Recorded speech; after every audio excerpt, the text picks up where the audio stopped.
She didn't cry. That was the strangest thing in that room. Candles flickering, the smell of roasted meat hanging thick in the air, Christmas music playing softly from the corner speaker, her cheek burning red from an open-handed slap, and her eyes completely dry. No tears, just silence heavy enough to crack the table in half. Every person seated at that dinner froze.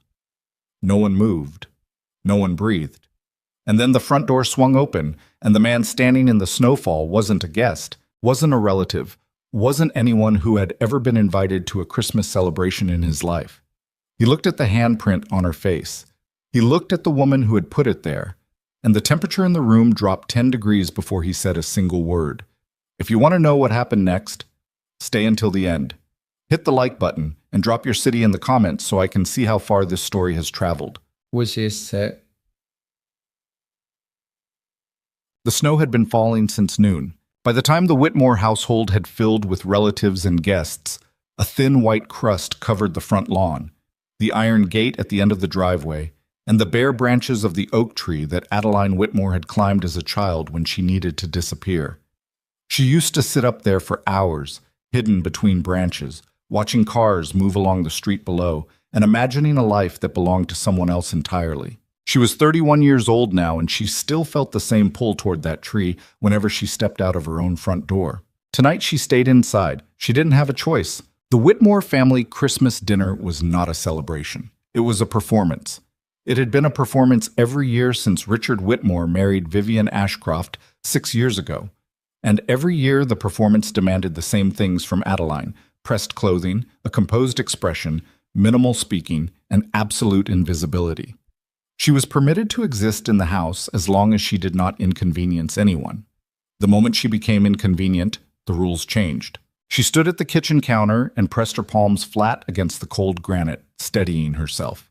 Through the kitchen doorway, she could hear voices carrying from the dining room.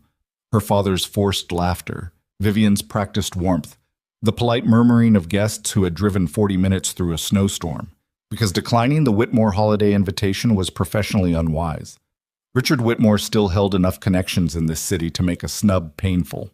It didn't matter that those connections were fraying. The image remained. The performance continued. Adeline lifted the serving dish and carried it toward the dining room. The table was long enough to seat 14, and tonight it seated 12. 2 empty chairs at the far end, the ones Vivian always left conspicuously unfilled to suggest the family had simply run out of people worthy enough to invite. Crystal glassware, white linen pressed without a single crease, a centerpiece of holly and winter berries that Vivian had arranged herself and had mentioned arranging no fewer than 4 times since the guests arrived. At the head of the table sat Richard Whitmore, 62 years old, silver-haired, wearing the easy smile of a man who had spent 4 decades learning to look confident in rooms that were slowly collapsing around him. He looked well. He always looked well. That was his particular talent. Vivian sat to his left, in a burgundy dress that had cost more than Adeline's monthly living allowance. She was 50, and she looked 40, and she knew it, and she wanted everyone else to know she knew it. Her hair was dark and smooth, and her jewelry was understated in the way that only very expensive jewelry can be understated. She was laughing at something one of the guests had said. A real estate attorney named Gordon Hale, who had the particular quality of laughing slightly too hard at everything, and her hand rested lightly on the stem of her wine glass with the practiced elegance of a woman who had rehearsed this version of herself so many times, the performance had become instinct. She did not look at Adeline when Adeline set the serving dish on the table. She never did, not directly.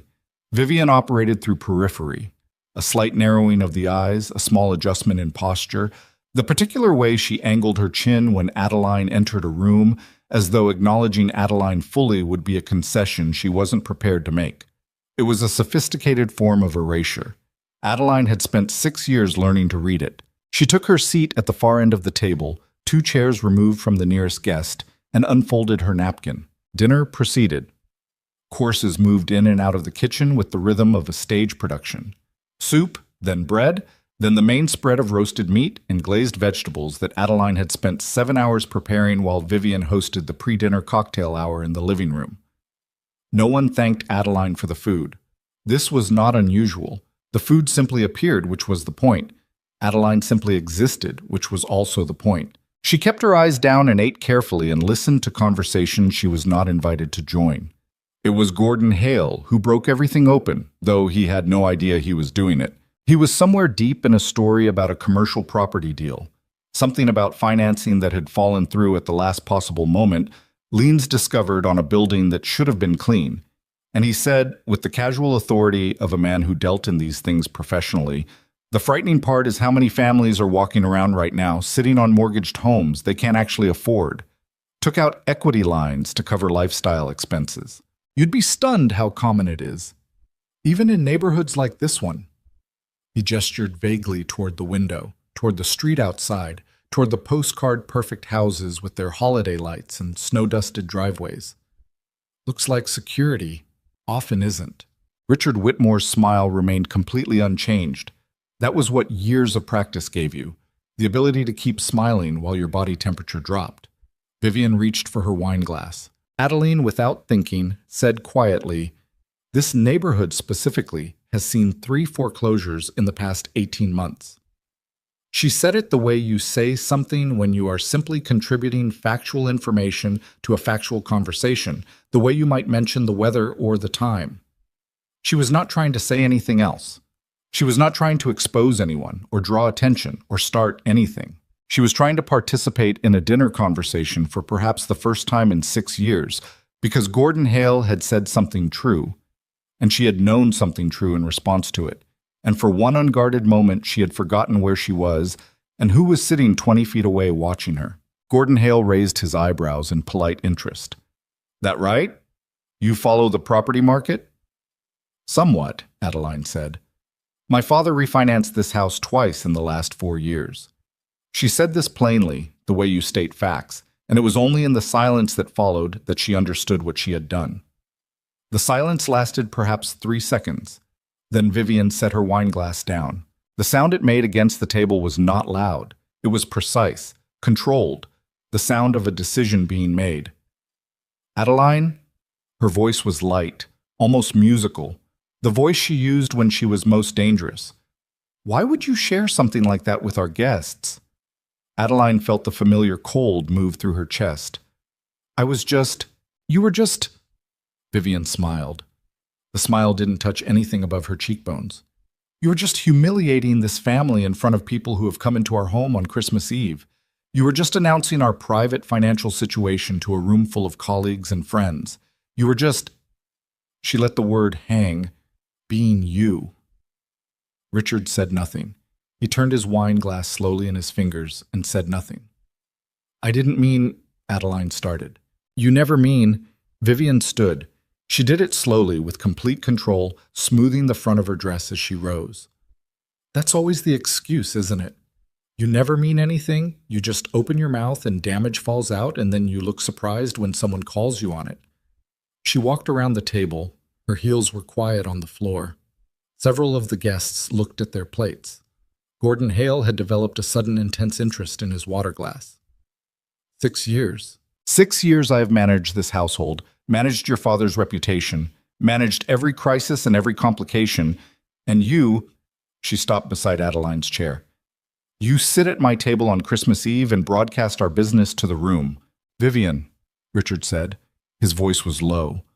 Warning or plea, it was impossible to tell. It didn't matter. He wouldn't do anything. He never did anything. "Don't," Vivian said without turning around. Her eyes stayed on Adeline. "Don't you dare defend her right now." Adeline stood. It was a reflex. When Vivian got close, her body wanted vertical space, wanted to be upright rather than sitting and looking up. She pushed her chair back and stood, and she said, keeping her voice as steady as she could manage, "I'll go back to the kitchen." She turned. Vivian's hand caught her across the left cheek. The sound was flat and sharp and completely out of proportion to the careful, controlled performance of the evening. Several people gasped. One woman made a small, wounded sound. The blow was hard enough to turn Adeline's head, hard enough to send a white flash across her vision, and the pain arrived 1 full second after impact, the way serious pain always does, as though her body needed a moment to process what had just occurred. Adeline stood still. She did not put her hand to her cheek. She did not make a sound. Her ears were ringing, and the left side of her face was beginning to pulse with heat, and she stood in the middle of the Whitmore family Christmas dinner with 12 people watching her, and she made a decision. The same decision she had made every time before.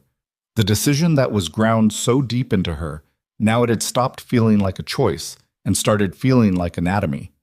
She did not react. She did not cry. She held her breath and held herself still and waited for the moment to pass. "Look at what you make me do," Vivian said. Her voice had gone quiet, almost sad. The performance had pivoted instantly from rage to injury, the way it always did. "Look at what you force." Adeline looked at her father. Richard Whitmore was staring at the tablecloth. The front door opened. She heard it before she processed it. A shift in the air, a gust of cold that reached all the way to the dining room, and then footsteps crossing the entrance hall with a quality that was different from any other footsteps she had heard inside this house. Not hesitant, not deferential, not the tentative approach of a late guest uncertain of their welcome. These were the footsteps of a man who assessed every room he entered and had already decided what he thought of this one. Damien DeLuca stopped in the doorway of the dining room. He was tall, not imposingly, theatrically tall, but tall in the way that announces itself before height becomes the point. Dark coat, no tie, the kind of clothing that was expensive without advertising that it was expensive. His face was angular and still, the face of a man who had learned early that stillness communicates more than movement. He was 40 years old, and he looked it, not worn out by it, but marked by it, the way good timber gets marked by weather. Dark hair, dark eyes, a jaw that had a scar along the lower left edge that he had never bothered to conceal. He stood in the doorway and took in the room. His gaze moved across the guests, registering them, filing them away with the efficient indifference of a man for whom other people are primarily logistical considerations. It moved across the table, the candles, the untouched food, Richard Whitmore's carefully arranged expression of calm. It moved across Vivian, who had turned and was now facing him with the composure of a woman recalibrating very rapidly. Then it landed on Adeline, and it stayed there. She felt it the way you feel a change in barometric pressure, not painful, not precisely, but a physical awareness of something shifting. His eyes moved to the left side of her face, where the heat was still spreading beneath the skin, and they stayed there for a moment that was slightly too long to be casual. Something moved behind his expression. Not pity, not outrage. Something quieter and colder and considerably more deliberate than either of those things. "Richard Whitmore," he said. His voice was even, the kind of even that takes years of specific life experience to produce. I called ahead. Richard stood. He was good at standing, good at the posture of authority, even now, even here. "Mr. DeLuca, this is..." He gestured at the room, the guests, the Christmas tableau, as though the existence of the dinner party were itself an argument. "This isn't a good time." "I can see that," Damien said. He hadn't moved from the doorway. He didn't need to. He said it without looking at Richard because he was still looking at Adeline. Then he looked at Richard. "We can speak privately, or we can speak here. Either way, we're speaking tonight." Gordon Hale pushed his chair back approximately 2 inches, the instinctive micro-retreat of a man who has just understood that he is in a room where something is happening that he wants no part of. Vivian smoothed the front of her dress. She had recovered. She was good at recovering. "I'm afraid we're in the middle of a family dinner, Mr. DeLuca, and I don't believe you received an invitation. Whatever business you have with my husband, your husband owes my organization $4,200,000. Damien's voice remained completely even. "The repayment window closed 11 days ago. I'm not interested in your dinner party." He paused. "I'm interested in the arrangement we agreed to." The room went the specific quiet of people who are trying to become furniture. Richard's composure fractured at the edges, not dramatically, not in any way a stranger would necessarily notice, but Adeline had spent 31 years watching her father's face, and she saw the fracture, the slight slackening below the eyes, the way his jaw shifted, the effort required to keep breathing normally. "We should speak privately," Richard said. "Then let's go."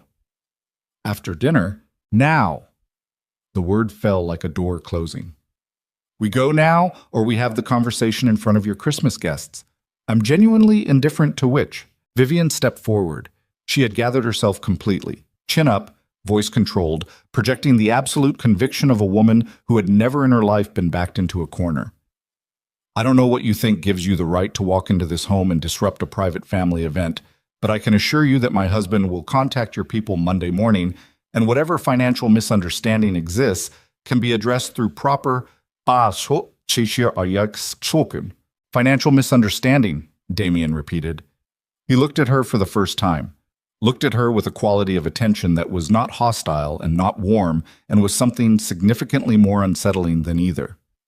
4 years of gambling debt, 17 separate loan disbursements, 2 forged collateral documents, a lien on this property taken out 18 months ago without the knowledge of the primary title holder. He glanced at Adeline when he said that last part, then back to Vivian. Which part is the misunderstanding? Vivian said nothing. That's what I thought, Damien said. Gordon Hale stood up. I think perhaps we should give the family some privacy. He was already gesturing to his wife, who was already reaching for her purse. The exodus was discreet but immediate. 3 other couples followed within 30 seconds. The awkward, mechanical efficiency of people who have decided that whatever is happening in this room, they would strongly prefer to hear about it secondhand rather than witness it directly. Coats retrieved from the front closet, brief murmured half apologies directed at no one in particular. The front door opened and closed, until the dining room contained only the Whitmore family and Damien DeLuca and the remains of a Christmas dinner that no one was going to finish. The candles burned. The Christmas music continued from the corner speaker for another few seconds before Vivian crossed the room and turned it off. The silence afterward was very complete. Damien moved to the dining room table and pulled out a chair and sat down as though the table and the chair and the room belonged to him. He rested one forearm on the linen tablecloth and looked at Richard. Sit down, he said. Richard sat. He had no choice, and they both understood that. Vivian remained standing, which was her own particular choice. The refusal to sit when instructed was the last available gesture of defiance, and she was taking it. Her eyes moved between Damien and her husband with quick, calculating precision. Adeline had not moved. She was still standing in the same position where the slap had left her, slightly off-center from her chair, one hand resting on the table's edge. The left side of her face had moved from hot to aching. She could feel the shape of Vivian's palm in the skin of her cheek. Damien glanced at her. You can sit, he said. His voice was different when he said it to her. Not softer exactly, but the evenness had shifted into something adjacent to human. Or stand. Either is fine. She sat. She didn't know why. She didn't know why his permission mattered more than anything else in the room, only that in the particular disorder of this moment, someone offering her a choice felt like water when she hadn't realized she was thirsty. Damien turned back to Richard. Here's where we are, he said. The loan is $4.2 million. Interest has been compounding since the original window closed 3 years ago. Total outstanding is closer to $6 million. The collateral documentation your lawyer filed includes forgeries that my people have already flagged to 2 separate investigators, which means you are currently managing a civil exposure that is about to become a criminal one. He said all of this with the tone of a man reading a grocery list. Not cruel, not theatrical, simply factual, which was somehow worse than either. The house is worth approximately $800,000 in the current market. You have maybe 60 days before this becomes public in ways you cannot manage. Richard's jaw was tight. I can get you money. You've been saying that for 3 years. I have contacts. I can liquidate. Richard. Damien said the name the way you'd say stop. We are past the part of the conversation where your promises are currency. I know exactly what you have and what you don't have, and what you don't have is $6 million. He paused. What I'm interested in tonight is not destroying what's left of your family's standing. Contrary to what you appear to believe, I don't find that particularly satisfying. Vivian made a sound, not quite a laugh, not quite disbelief, something between them. Damien looked at her. You have something to say? I have quite a few things to say, she said. Starting with the fact that you walked uninvited into a private residence and made accusations in front of... I didn't make accusations, he said. I stated balances. There's a difference. You humiliated this family. Your family humiliated itself. He said it simply, no emphasis. I watched what happened in this room before I walked in. I heard it from the hallway. His eyes moved to the left side of Adeline's face again, briefly, and then back to Vivian. Whatever you've built this holiday to look like, that's not what it is. Vivian's composure held, barely. Don't presume to tell me what this family is. I'm not, he said. I'm telling you what it isn't. He turned to Richard again, and something shifted in his posture. A slight forward lean, the lean of a man preparing to make a point he has decided will be the last one. I came here tonight to discuss a restructured arrangement. I wasn't planning anything complicated. He paused. I've reconsidered. Richard looked at him. Reconsidered how? Damien was quiet for a moment. He wasn't the kind of man who used silence as theater. He used it because he was actually thinking, which made it more unnerving. The debt gets cleared. All of it. Not restructured, not extended. Cleared. He looked at Richard. In exchange for one thing. The room waited. Your daughter works for me. Directly. 90 days as my executive assistant. Legitimate business work. Nothing else. She has my word on that. After 90 days, the debt is gone, the documentation is buried, and whatever is left of your family's reputation survives. He sat back slightly. That's the offer. Richard stared at him. Vivian said, absolutely not. I'm not asking you, Damien said. He looked at Adeline.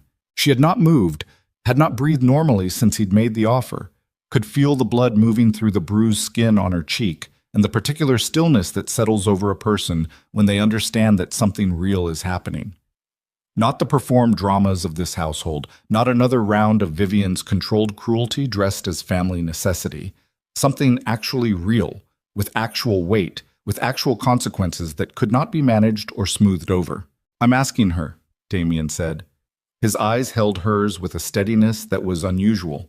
Not intimidating, not searching, just present, the way a person looks at you when they actually intend to hear the answer. It's her decision. I'm not taking her anywhere she doesn't agree to go. Adeline looked at her father. Richard was looking at the table. She looked at Vivian. Vivian was looking at her with an expression that Adeline had seen many times over 6 years, an expression that said, you belong here, which meant you belong to me, which meant you will not embarrass me by doing something I cannot control. She looked at her own hands on the table. Her knuckles. The thin scar on her right index finger from a kitchen accident 2 years ago. The chipped nail on her thumb that she hadn't gotten around to fixing because fixing small things for herself had stopped feeling worth the effort somewhere around year 3. Vivian would like me to say no, she said. Her voice came out steadier than she expected. Damien said nothing. He waited. My father would like me to say no, she continued. Because if I say no, things go back to the way they were, which is uncomfortable and dishonest and humiliating for all of them in ways they've learned to live with. She looked up. If I say yes, none of them can control what happens next. That's correct, Damien said. Vivian said, Adeline, and the warning in her voice was the specific warning of a woman who has just realized the ground is shifting.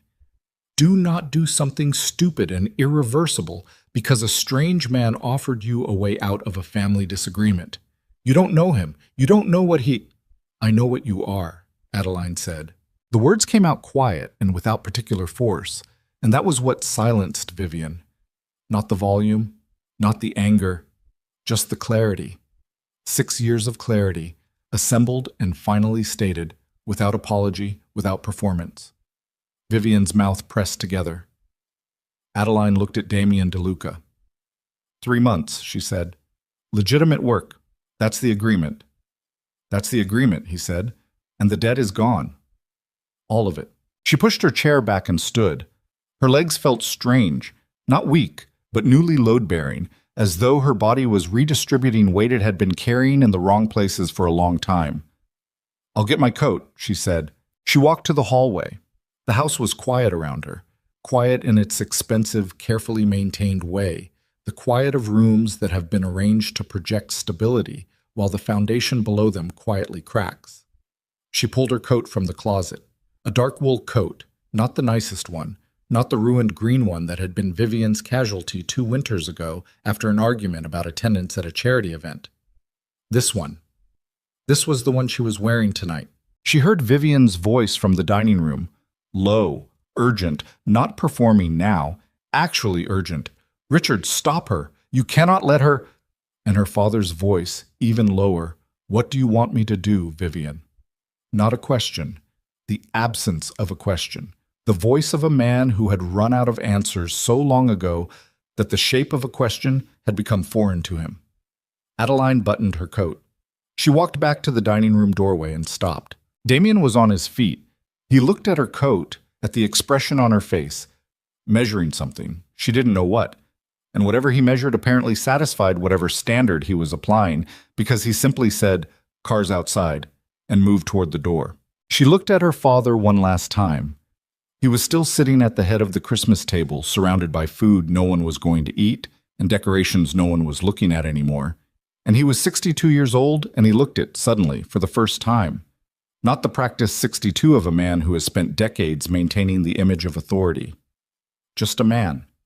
Just an old man sitting at a table that was never really his, in a house that would shortly belong to the bank, wearing an expression that might have been shame or might have been relief, or might have been both at once in some proportion that even he couldn't identify.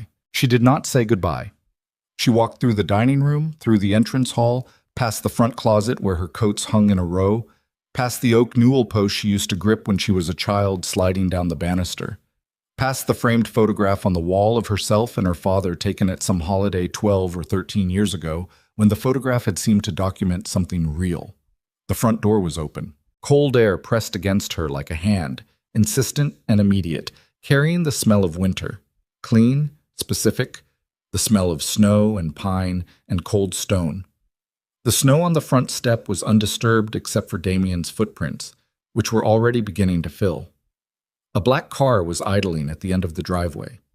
She could see the exhaust rising in the cold air, a steady pale column against the dark sky. Behind her, through the walls and the closed windows, she could hear Vivian's voice starting again. The volume rising now that there was no audience to maintain composure for, the real voice beneath the performance, finally audible.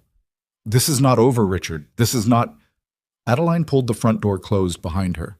The voice disappeared. Snowflakes landed on her face, on the aching skin of her left cheek, and the cold was extraordinary, exact and merciless and deeply impersonal. It didn't care about Christmas. It didn't care about any of them. It was just cold, doing what cold does, indifferent to human arrangements. She walked down the front path. Damien was standing beside the car. He hadn't pulled his coat collar up against the cold, hadn't hunched his shoulders. He was simply standing there, in the snow, with the patience of a man who had spent his life in conditions considerably worse than a December evening. He looked at the left side of her face again. The bruise was going to be something by morning. She knew that from the weight of the ache that was now steady and deep in the bone. He looked at it, and his jaw shifted, almost imperceptibly, and he looked away. "You don't have to come," he said. She stopped walking. "You just offered a $6 million debt cancellation for my employment." "I did." "That's a considerable commitment for someone you're giving an exit to." He was quiet for a moment. The snow fell between them. "The offer stands either way," he said. "The debt is over. You can walk back in there if you want." A pause. "But I don't think you want to." She looked back at the house. Through the living room window, she could see the Christmas tree lights blinking steadily, the carefully arranged ornaments, the tinsel that Vivian had draped with such geometric precision that it looked like a photograph of a Christmas tree rather than an actual Christmas tree. Beautiful and hollow. Completely hollow, all the way through. She looked at the car.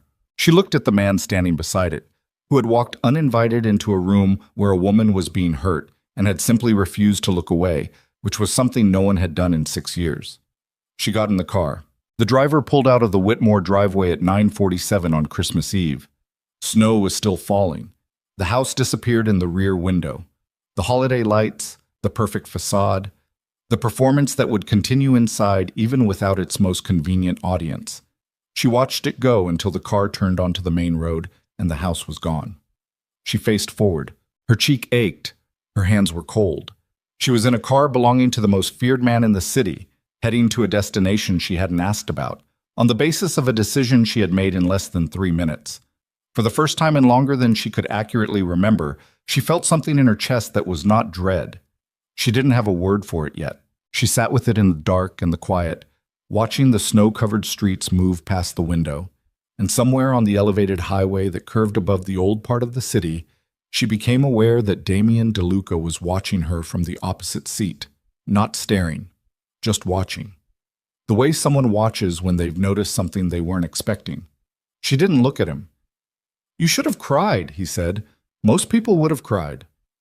"I know," she said. The silence that followed was not uncomfortable. It was the silence of two people who have, by some improbable sequence of events, found themselves in the same unfamiliar territory and are each, separately, deciding how to proceed. She watched the city move past the window. Dark buildings, lit windows, streets empty and white and strange, in the way that cities get strange on Christmas Eve. All the ordinary machinery of human routine paused, and the underlying bones of the place exposed. It was almost beautiful. It was almost like starting over. The car went on through the snow. Neither of them spoke again until the driver turned through a set of iron gates, and Adeline saw for the first time what Damien DeLuca's house looked like from the outside. Tall and stone and lit from below, the kind of house that has stood in one place long enough that it has stopped feeling like someone's property and started feeling like geography, like something that simply exists the way rivers and hillsides exist, without apology and without explanation. The gates closed behind them. She looked at them in the side mirror, solid iron, the quiet automated certainty of them swinging shut. And that was when she understood that the Christmas dinner was over. The performance was over. The life she had been living inside that house, inside that family, inside the careful construction Vivian had built around her.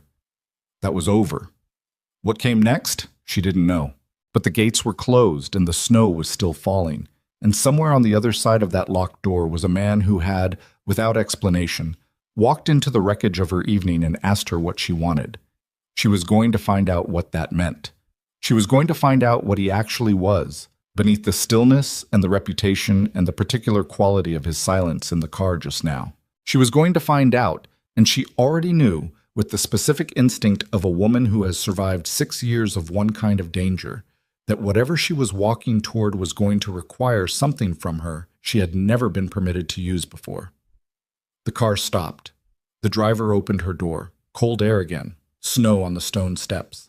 A door ahead of her, heavy and dark, and light behind it. She got out of the car. She walked forward. The door opened before she reached it. Not by Damien, who had moved ahead and stood to one side, but by someone inside, an employee, a man in his 50s who nodded at her with the neutral courtesy of someone who has seen many things arrive at this door and has learned to receive all of them without surprise. She stepped inside. Warmth. The smell of something burning in a fireplace somewhere deep in the house. The specific hush of a large building where the people inside have learned to move quietly. Damien stepped in behind her and the door closed, and she heard, faintly from somewhere impossibly far away now, a siren moving through the city. She wondered if it was going toward her father's house. She wondered if Vivian had called the police. She wondered if she should care. The warmth of the house moved into her coat, into her bones, into the cold skin of her aching cheek, and she stood in the entrance of Damien DeLuca's home on Christmas Eve and felt the warmth work its way in. Outside, in the city she had just left, Vivian Ashcroft was picking up her phone. She was not calling the police. She was calling someone else entirely, and the number she was dialing was one that no one in the Whitmore household was supposed to know. The number Vivian dialed connected on the second ring. She was standing in the kitchen by then. The dining room was unbearable, all that food and candlelight, and the ghost of 12 people who had witnessed her humiliation and would spend their Christmas Eve describing it to their spouses in exact detail. She had sent Richard upstairs, not because she needed privacy, but because looking at him made her want to break something, and the things within reach were all expensive. "It's done," she said when the line picked up. She left with him. A pause on the other end, then a voice, male, carefully neutral, the voice of a man who had trained himself out of every vocal register that might convey surprise. "You're certain?" "I watched her get in the car." Vivian pressed 2 fingers against her temple. "I need to know if you can still move on this." "Moving on DeLuca requires more than an opportunity," the voice said. "It requires leverage." "She's the leverage," Vivian said. "She's in his house. She's going to be around his business, his operation. If she's willing, is she willing? Vivian was quiet for a moment. She looked at the kitchen counter, at the serving dishes Adeline had spent the afternoon filling, at the used apron folded over the oven handle, at all the small evidence of a person who had existed in this house for 6 years in the capacity of unpaid labor and convenient target. She won't be willing, she said. She doesn't know what I need from her. Then she's not leverage, the voice said. She's a variable. I'll manage the variable. Vivian's voice had gone flat and certain, the voice she used when she had already decided something and the conversation was merely administrative. What I need from you is a timeline. Can you move against DeLuca inside the next month? If I give you information about his operation? Another pause, longer this time.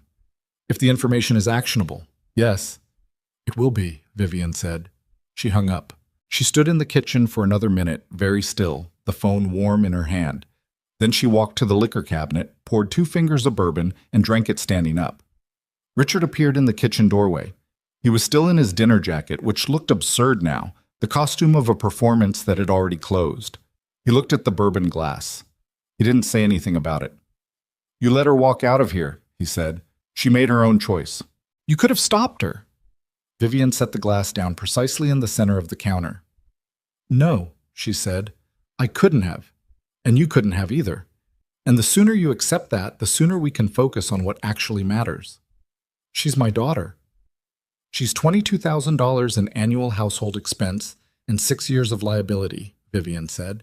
And right now she's sitting in Damien DeLuca's car, which means she's exactly where she needs to be. Richard stared at her. What does that mean? It means go to bed, Richard. She picked up the glass again. I'll handle this. He looked at her for a long moment with an expression she had seen on his face before, the expression of a man who suspects something but has long since concluded that the cost of knowing for certain exceeds what he can afford to pay. He turned and went back upstairs. Vivian drank the rest of the bourbon. She was thinking about a name she had been keeping in reserve for 2 years, the way you keep a key you're not sure you'll need but aren't willing to throw away. The name belonged to a man named Carver Solis, who ran the Eastern Distribution Network for a syndicate that had been in quiet conflict with the DeLuca organization for the better part of a decade. She had been introduced to Solis at a fundraiser 18 months ago, introduced casually, the way people get introduced at fundraisers, and she had filed him away with the same careful efficiency she applied to all potentially useful things. She had not expected to need him this soon. She looked at the kitchen window. Outside, the snow was still falling on the empty driveway. On the tire tracks the car had left pulling away. She could still see the shape of them, the specific curve of the turn, already beginning to fill. She refilled the glass. She began to plan. Adeline slept badly. The room they gave her was on the 3rd floor of Damien's house, large, quiet, smelling faintly of cedar and something else she couldn't identify, a cleaning product, or a wood polish, or simply the accumulated scent of a well-maintained old building. The bed was enormous, and she lay in the center of it and stared at the ceiling and felt the pulse in her cheek like a second heartbeat. Around 2 in the morning, she gave up and went to the window. The city spread below and to the east, dark and white, and mostly still. A few moving headlights on the distant highway, the orange glow of a convenience store 3 blocks down. Snow on rooftops. Snow on parked cars. The specific silence of a city that has paused for the holiday, all its ordinary noise held in suspension. She pressed her forehead against the cold glass. She was thinking about the phone call. Not Vivian's phone call. She didn't know about that yet. She was thinking about the call she had not made, the one to her friend Petra, who lived across town and who had left 3 unanswered texts on Adeline's phone during the dinner. She hadn't answered them. She hadn't answered anything. She had simply left. She pulled the phone out and looked at it. Petra's last text read, "You okay?" You went quiet. That was at 9:30. It was now 2:14. She typed, "I'm okay. Something happened. I'll explain when I can." She stared at it. Then she sent it, put the phone face down on the windowsill, and looked back out at the snow. Something happened was the most compressed and inadequate description of the evening she could construct. She had been slapped at the Christmas dinner table. A man who ran organized crime in this city had walked through the door. She had agreed to work for him. She had left the only home she'd had access to for the last 6 years. at 9:47 on Christmas Eve, in a car she hadn't called, toward a house she'd never seen. And now she was here, and the bruise on her face was dark enough to see in the window's reflection, and her hands were steady on the glass. The steady hands were the thing she kept returning to. They had no business being steady. She went back to bed. She didn't sleep, but she lay still, and stillness was enough. Morning came gray and cold. She heard the house before she saw it. Voices below, the sound of movement, the particular density of a building with multiple people awake and operating in it. She dressed in yesterday's clothes and came downstairs and found the kitchen occupied by a woman in her 60s named Carla, who managed the household with the cheerful, implacable efficiency of someone who has been doing a specific job for so long that it has ceased to be a job and become simply the shape of her days. Carla gave Adeline coffee without being asked and looked at the bruise on her face without comment. "Mr. DeLuca is in the East Study," she said. "He's expecting you at 9. It was 8:40. Adeline drank the coffee standing at the kitchen counter and felt the warmth of it move through her, which was the closest thing to comfort she'd felt in roughly 12 hours. The kitchen was warm and large and utilitarian in a way the Whitmore kitchen had never been. That kitchen had been arranged for display, for the impression of domesticity without the actual labor of it. This kitchen was arranged for use. There was a difference she felt in her body rather than her mind, a kind of release in the shoulders. She found the East Study at 7 minutes to 9. Damien was already at his desk. He was in a different suit, dark charcoal, no tie again, the collar button open at his throat, and he had a phone to his ear when she entered, but he held up one finger and gestured to the chair across the desk without breaking whatever conversation he was managing. She sat. She listened to his side of it, which was brief and largely numerical. Figures, dates, a single firm negative on something she couldn't identify. And then he set the phone down and looked at her. He looked at the bruise on her face. His jaw moved, that same almost imperceptible shift she'd seen last night in the driveway. He looked away. "How do you feel?" he said. It was not asked with particular softness. It was asked with the direct practicality of a man who wants a specific answer to a specific question. "Fine," she said. "That's not an answer." "The bruise is worse this morning than it was last night," she said. "I slept in intervals. The room is good. The coffee is good."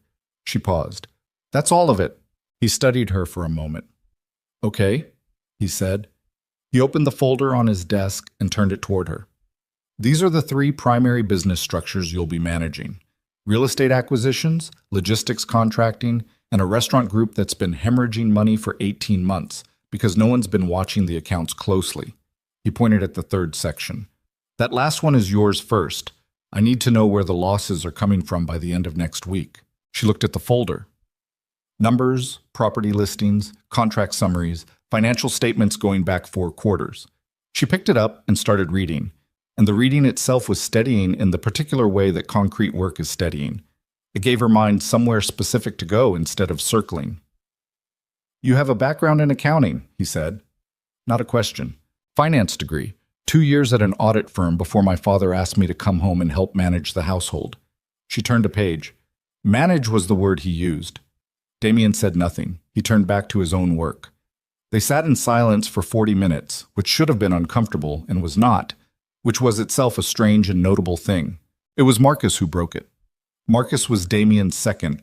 She met him when he knocked twice and entered without waiting, a man in his mid-30s with a face that looked like it had been introduced to a few doors and had formed no particular grudge about it. He was carrying a tablet and wearing an expression that meant news Damien wasn't going to enjoy. "We've got a problem," Marcus said. He glanced at Adeline, back to Damien. "I can come back." "She stays," Damien said. Marcus absorbed this with a single nod, the nod of a man who has learned that his employer's decisions are not opening positions. Solis moved on the Hartwell Street warehouse last night, 3 in the morning. They took the manifests and left the merchandise. Damien set his pen down. They took the paperwork, just the paperwork, left everything else, which means they weren't there for what was in the building. They were there for documentation. Marcus turned the tablet around. Photographs from a security system, timestamp 3:07 a.m., figures in the warehouse moving with the focused efficiency of people who know exactly what they're looking for and where to find it. Clean entry, clean exit. 40 minutes inside. Our guy at the door had a quiet night, which means they handled him before he knew they were there. Damien looked at the photographs for a long time. His face was very still. How did they know about the warehouse? He said. Marcus shook his head slowly.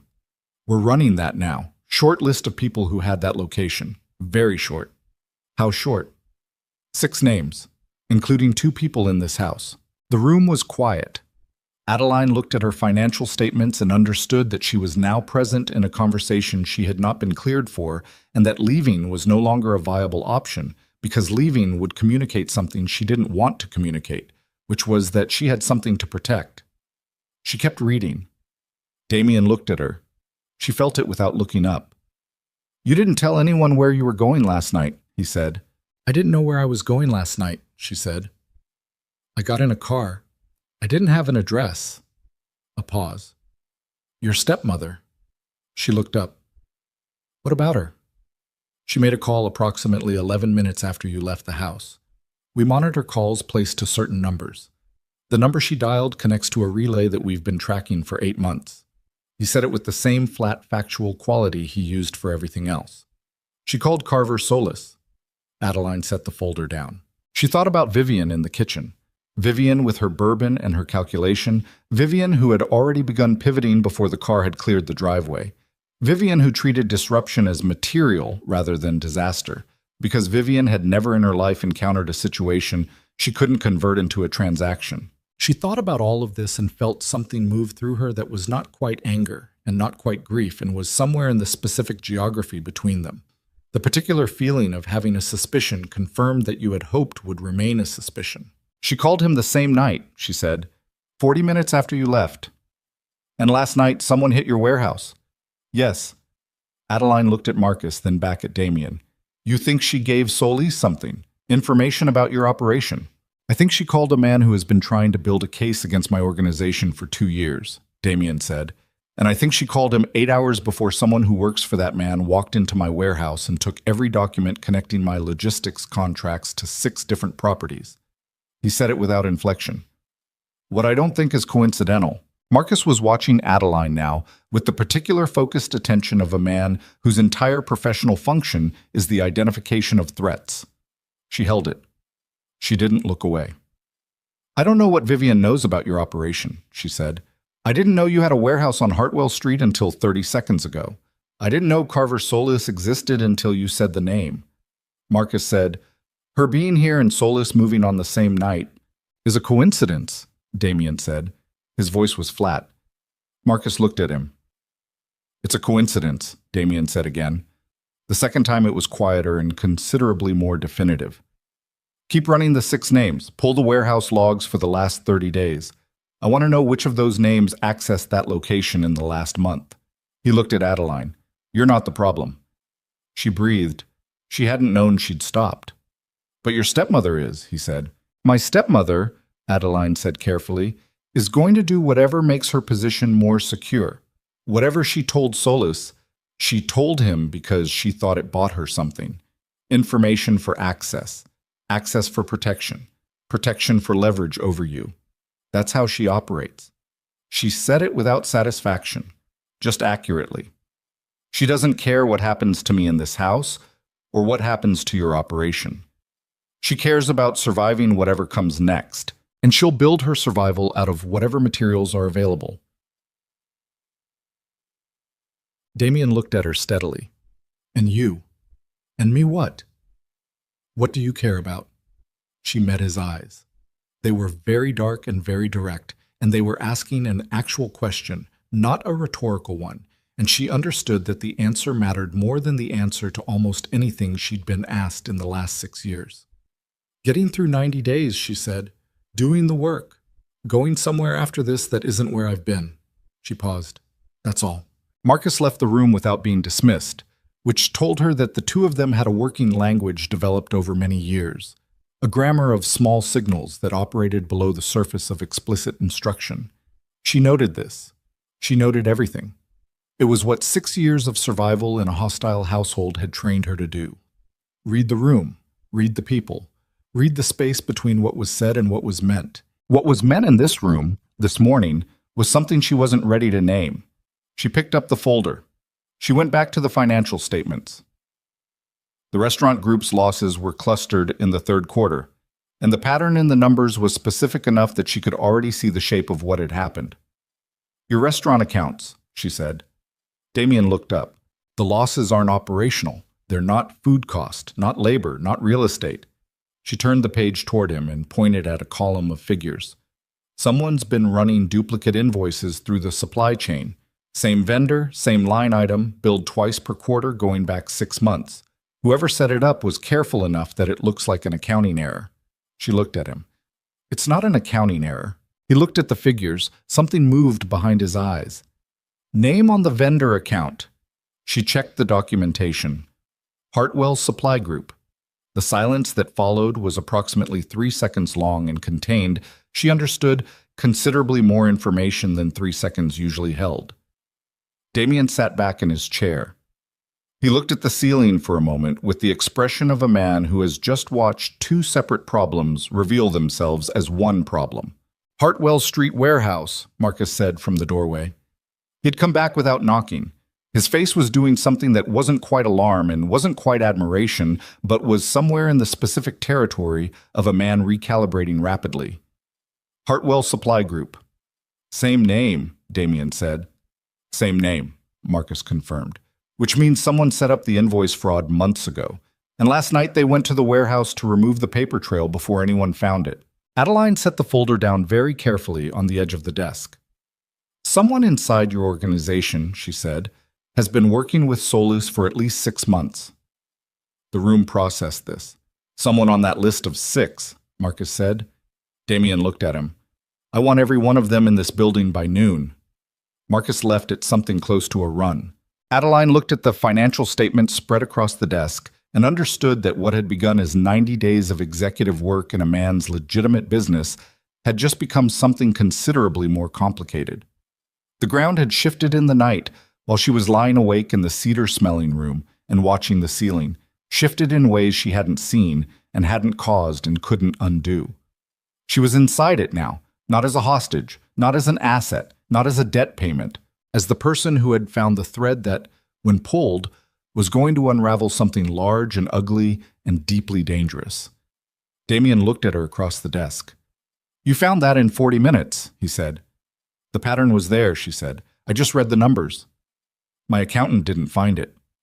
Then your accountant wasn't reading the numbers. He held her gaze for a moment. Then he picked up his phone, dialed, and said to whoever answered, I need the full vendor payment history for the restaurant group going back 2 years, tonight. He paused. No, tonight. He hung up. He looked at Adeline. You'll need the original contracts too. Yes, she said. I'll have them sent up. She nodded and turned back to the page in front of her. And for the next 2 hours they worked in the same room in the same silence. And outside the gray Christmas morning slowly brightened without warmth. And somewhere across the city in a house that smelled of bourbon and cooling food, Vivian Ashcroft was sitting at her kitchen table with her phone in her hands, reading a message from Carver Solis that said, First phase complete. Now we need the girl. The message on Vivian's phone read, First phase complete. Now we need the girl. She read it twice. Then she set the phone face down on the kitchen table and sat very still, the way she always sat when she was thinking through something that required precision. Not stillness born of calm, but the stillness of a mechanism under pressure. Every moving part pulled tight against every other moving part, the whole system humming at a frequency just below audible. She had not planned to use Adeline directly. That was the truth she sat with in the cold morning kitchen while Richard slept upstairs and the snow outside had stopped and the tire tracks in the driveway had filled completely, as though the car had never been there, as though the whole evening had been a weather event that passed and left no permanent mark. She had planned to use Adeline's proximity, the access she would have to DeLuca's operation, the documents she would handle, the conversations she would overhear. Passive intelligence, the kind you gather from a source who doesn't know they're a source. But Solus wanted more than that. She picked up the phone again and typed, Define need. His response came in under a minute. She's inside, we're not. Use her or lose the window.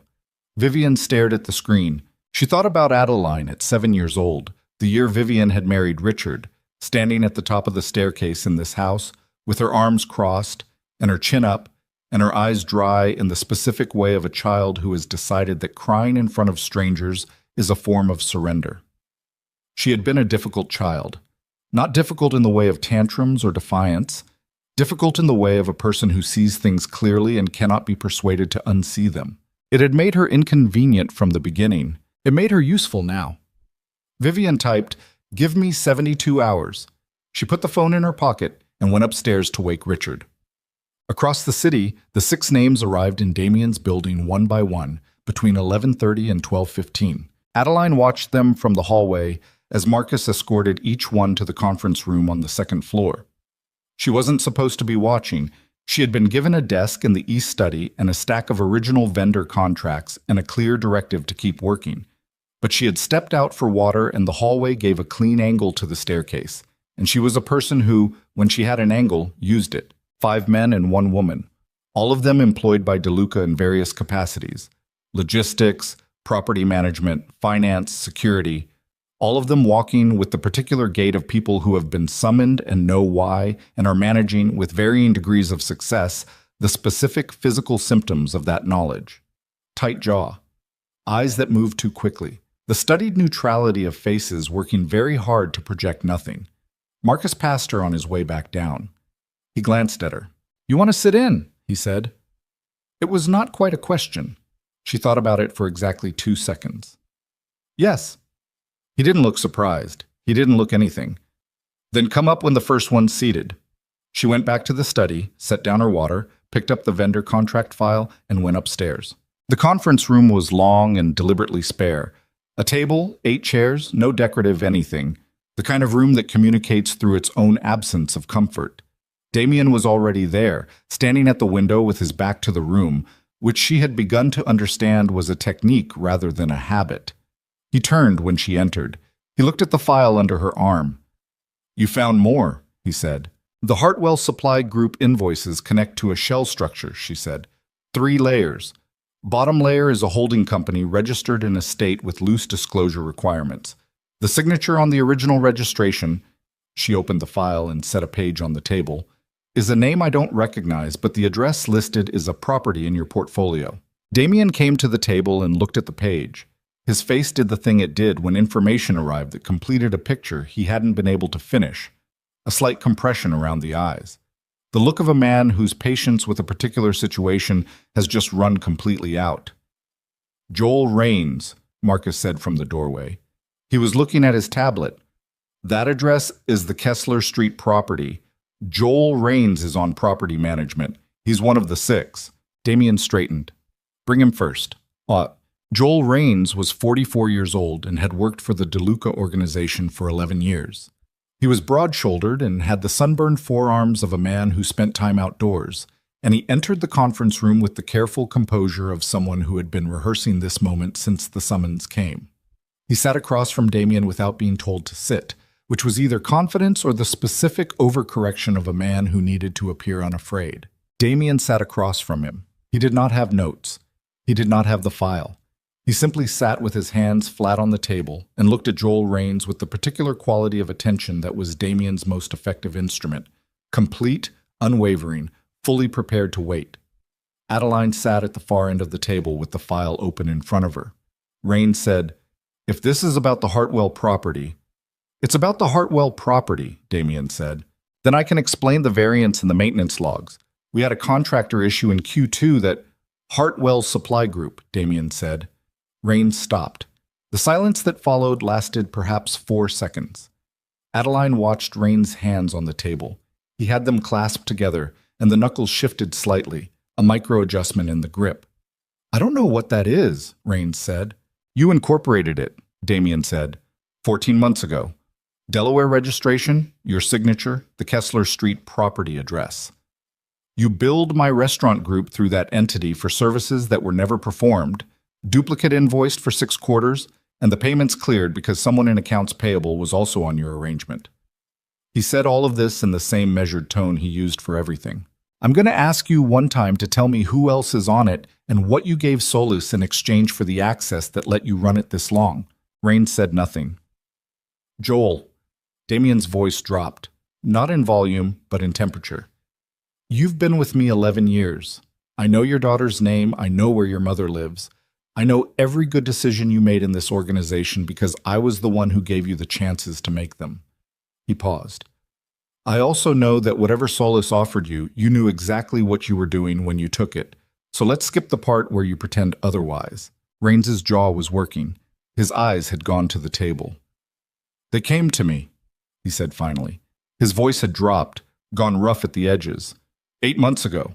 Said they had documentation from a previous deal that would put me inside.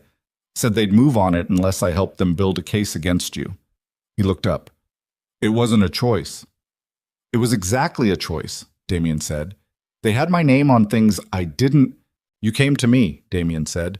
11 years ago you came to me with nothing, and I gave you work and a living and a reason to get up in the morning, and when someone put pressure on you instead of walking through my door, you opened theirs." His voice remained even throughout. That was the thing Adeline kept noting. The evenness was not control over anger. It was something colder and more permanent than anger. "What did you give them?" Raines pressed his clasped hands against his mouth for a moment, a gesture that was almost prayer and was certainly desperation. "The warehouse location, 3 property addresses, a schedule of movement for the eastern logistics routes." Marcus, standing by the door, made a sound that was not quite a word. "And the warehouse last night," Damien said. "I didn't know they were going in last night." Raines looked up. He was sweating now, a thin shine across his forehead. "I gave them the location 2 weeks ago. What they did with it is on you," Damien said. "What they do with everything you gave them is on you." He stood. "Marcus." Marcus stepped forward. Raines stood up fast. Damien, listen to me. I have a family. I have a daughter who is 9 years old. Whatever you're going to do, whatever you think is—" "You should have thought about your daughter before you opened that door," Damien said. He said it without cruelty and without satisfaction, and that absence of both was somehow the worst version of it. He walked to the window and stood with his back to the room again. "He doesn't leave the building. Find me the accounts payable contact." Raines was still standing. His hands were at his sides now, open, the specific posture of a man who has used up every available gesture and has nothing left to do with his body. Adeline watched him and felt something that was not sympathy and was not satisfaction, something more complicated and less comfortable than either. She looked at the file in front of her. She thought about Vivian's phone call. 40 minutes after she left. She thought about, "Now we need the girl." She didn't know about the message yet, but she felt the shape of it the way you feel a change in weather before the clouds arrive. Something in the pressure of the morning, something in the specific sequence of events, the too neat timing of the warehouse hit and the invoice fraud and Raines and all of it, organized in a pattern that had a logic she couldn't fully see but could sense the edges of. She closed the file. She looked at Damien's back at the window. "This isn't the whole thing," she said. He turned. "Raines is a component," she said. "The invoice fraud, the warehouse, those are operational. They hurt your finances and your documentation and your logistics coverage, but they're not enough to bring you down." She kept her voice level. She was thinking out loud, which was a thing she had not been permitted to do in 6 years, and the act of it felt strange and necessary in equal measure. Solis needs something bigger, something that makes the case he can't make on paper, something that puts you in a room you can't walk out of. Damien looked at her. "He needs to put you in a position where you respond," she said, "publicly, violently, in a way that can be documented and used." She paused. "Which means he's going to create that position." Marcus looked at Damien. "She's right." "I know she's right," Damien said. His voice had gone somewhere quieter. He looked at Adeline. "Which means the next move isn't financial." "No," she said. "It isn't." Her phone buzzed on the table. She looked at it. Unknown number. She picked it up and looked at Damien, and something in her face must have communicated what the look on the screen communicated, because he said, "Answer it." She did. Vivian's voice came through the speaker, and it was not the performance voice, not the controlled warmth dinner party voice, not even the cold fury voice from last night. It was the stripped-down version, the voice beneath all the other voices, and hearing it without its usual armoring was in some ways more frightening than any version she had heard before. I need you to listen to me, Vivian said. I don't have time to do this carefully, so I'm going to be direct. Go ahead, Adeline said. I made a mistake. A pause. Not the debt, not your father's situation. The call I made last night, the person I called. Another pause, fractionally longer. He told me this morning what he wants from you, and I didn't know. When I called him, I didn't know he was going to... Her voice stopped. What does he want? Adeline said. He wants you to get him something from DeLuca's operation, specific documentation. He gave me the list. Vivian's voice had gone thin, and Adeline recognized the quality of it. It was the voice Vivian used when she was afraid, which was a voice she had heard exactly twice in 6 years, and both times had preceded something genuinely dangerous. And if you don't get it, he says he'll... She stopped again. What? He says he'll release documentation that puts your father in prison, not for the gambling debt, for the fraud, the forged collateral, the embezzlement. He has enough. A breath. Adeline, your father is 62 years old, and he is not... Her voice cracked, just slightly, just at the edge. He cannot survive. Adeline was looking at the table in front of her. She was aware of Damien watching her from across the room, and Marcus watching her from beside the door, and the particular weight of being watched by two men who are both trying to read the same thing in her face. What's on the list? She said. Adeline, what is on the list, Vivian? A pause. Paper rustling faintly. Then Vivian read it. 4 items. Property deeds for 2 buildings. A contract connecting the DeLuca logistics operation to a specific shell company. And a name. A name of an informant inside a government agency who had been providing Damien with advance notification of investigations for the past 3 years. Adeline wrote nothing down.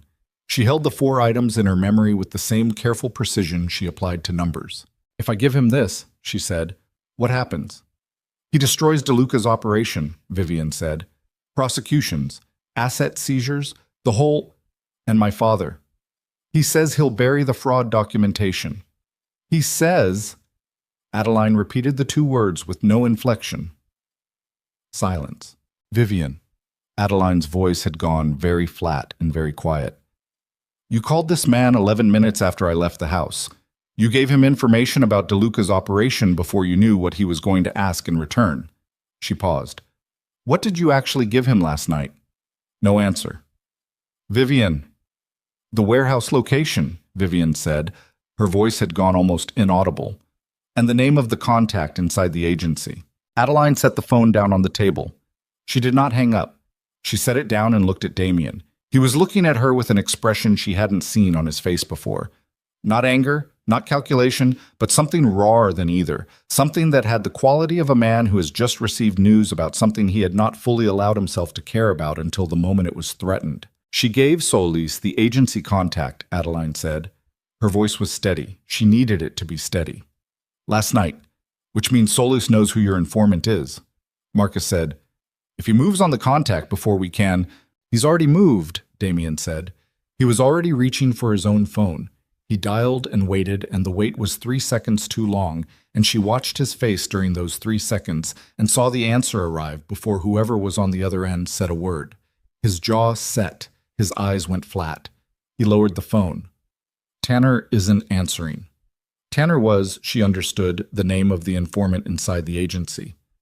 We need to get to him, Marcus said. We're too late to get to him, Damien said. If Solis moved on the warehouse at 3 this morning and moved on Tanner before dawn, then Tanner is already either compromised or gone. He looked at Adeline. And Solis knows that I know, which means he's already past the intelligence phase. He's moving to the pressure phase, she said. Yes. She picked up the phone. Vivian was still there. She could hear breathing, faint and unsteady. I need you to understand something, Adeline said. Whatever he told you, whatever he promised about protecting my father, he's going to use every piece of information you gave him, and then he's going to use you too, and there will be nothing left to protect when he's done. She said it without anger. It was simply true, and Vivian needed to hear it stated plainly rather than performatively. And Adeline had spent enough years watching Vivian perform that she understood the difference between what got through and what simply bounced off the surface. You need to tell me everything, every contact, Every piece of information you passed, every conversation, all of it. Not for DeLuca, for my father. The silence on the other end lasted a long time. Then Vivian said, in a voice stripped of everything except exhaustion, "Where do I go?" Adeline looked at Damien. He looked back at her. In the space between them was a calculation neither of them wanted to make out loud. Bringing Vivian Ashcroft into this building, into this operation, onto this side of the equation, after what she had done, was a risk that had no clean analysis. She was a source of damage. She was also, potentially, the only complete picture of what Solis had. Damien gave a single short nod. "I'll send an address," Adeline said, and hung up. She set the phone down and looked at her own hands on the table. They were steady. She noted this with the detached curiosity she'd felt the night before at the window, that the steadiness had no business being there, and yet there it was.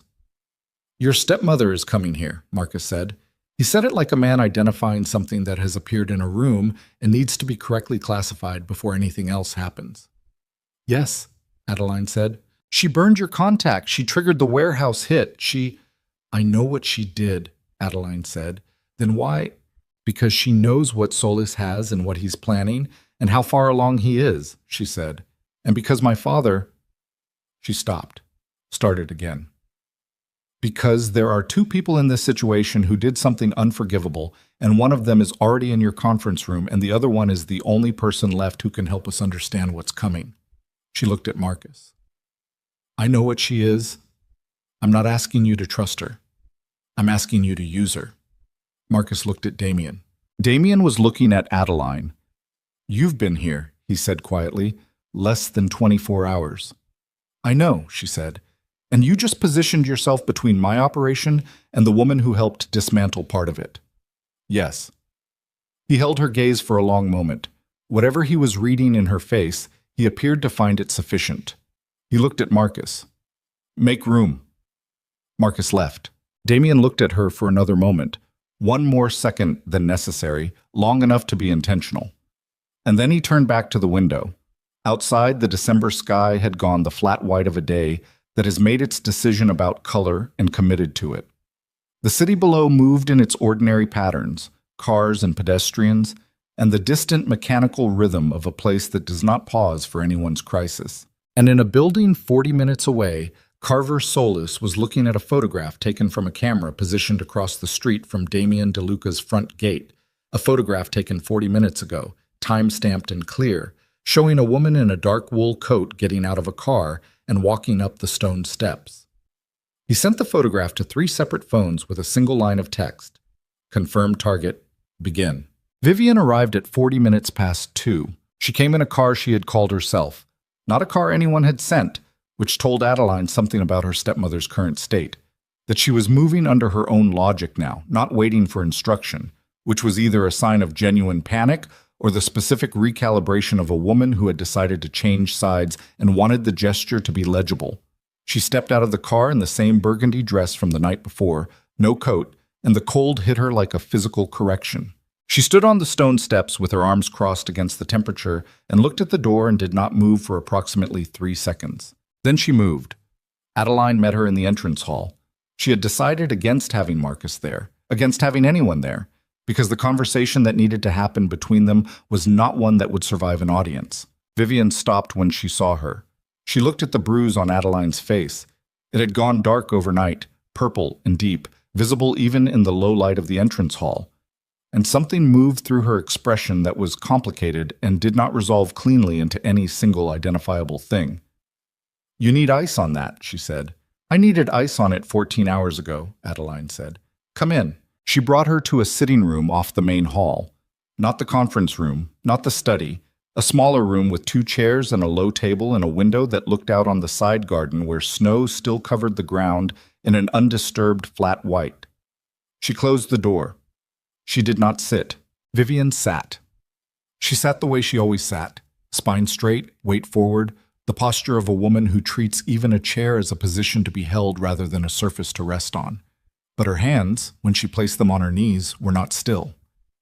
Adeline noticed the slight continuous movement of the fingers against the fabric of the dress. "Tell me everything," Adeline said. "From the beginning." Not from last night. From the beginning. Vivian looked at her. How long have you known Solis? Adeline said. I told you, 18 months. How long have you been passing him information? A pause. 7 months. Before the warehouse, before last night. Yes, Adeline held this. 7 months. The invoice fraud had been running for 6 quarters, 18 months. Rains had been recruited 8 months ago. The timeline assembled itself in her mind with the quiet, mechanical precision of numbers falling into columns. What did you give him before last night?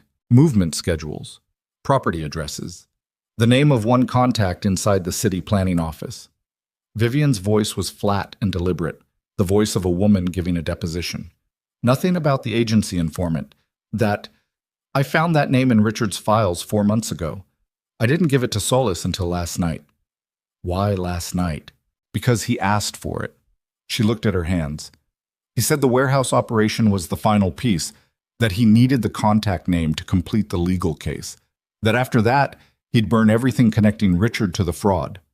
I believed him. You believed him, Adeline said. Vivian looked up.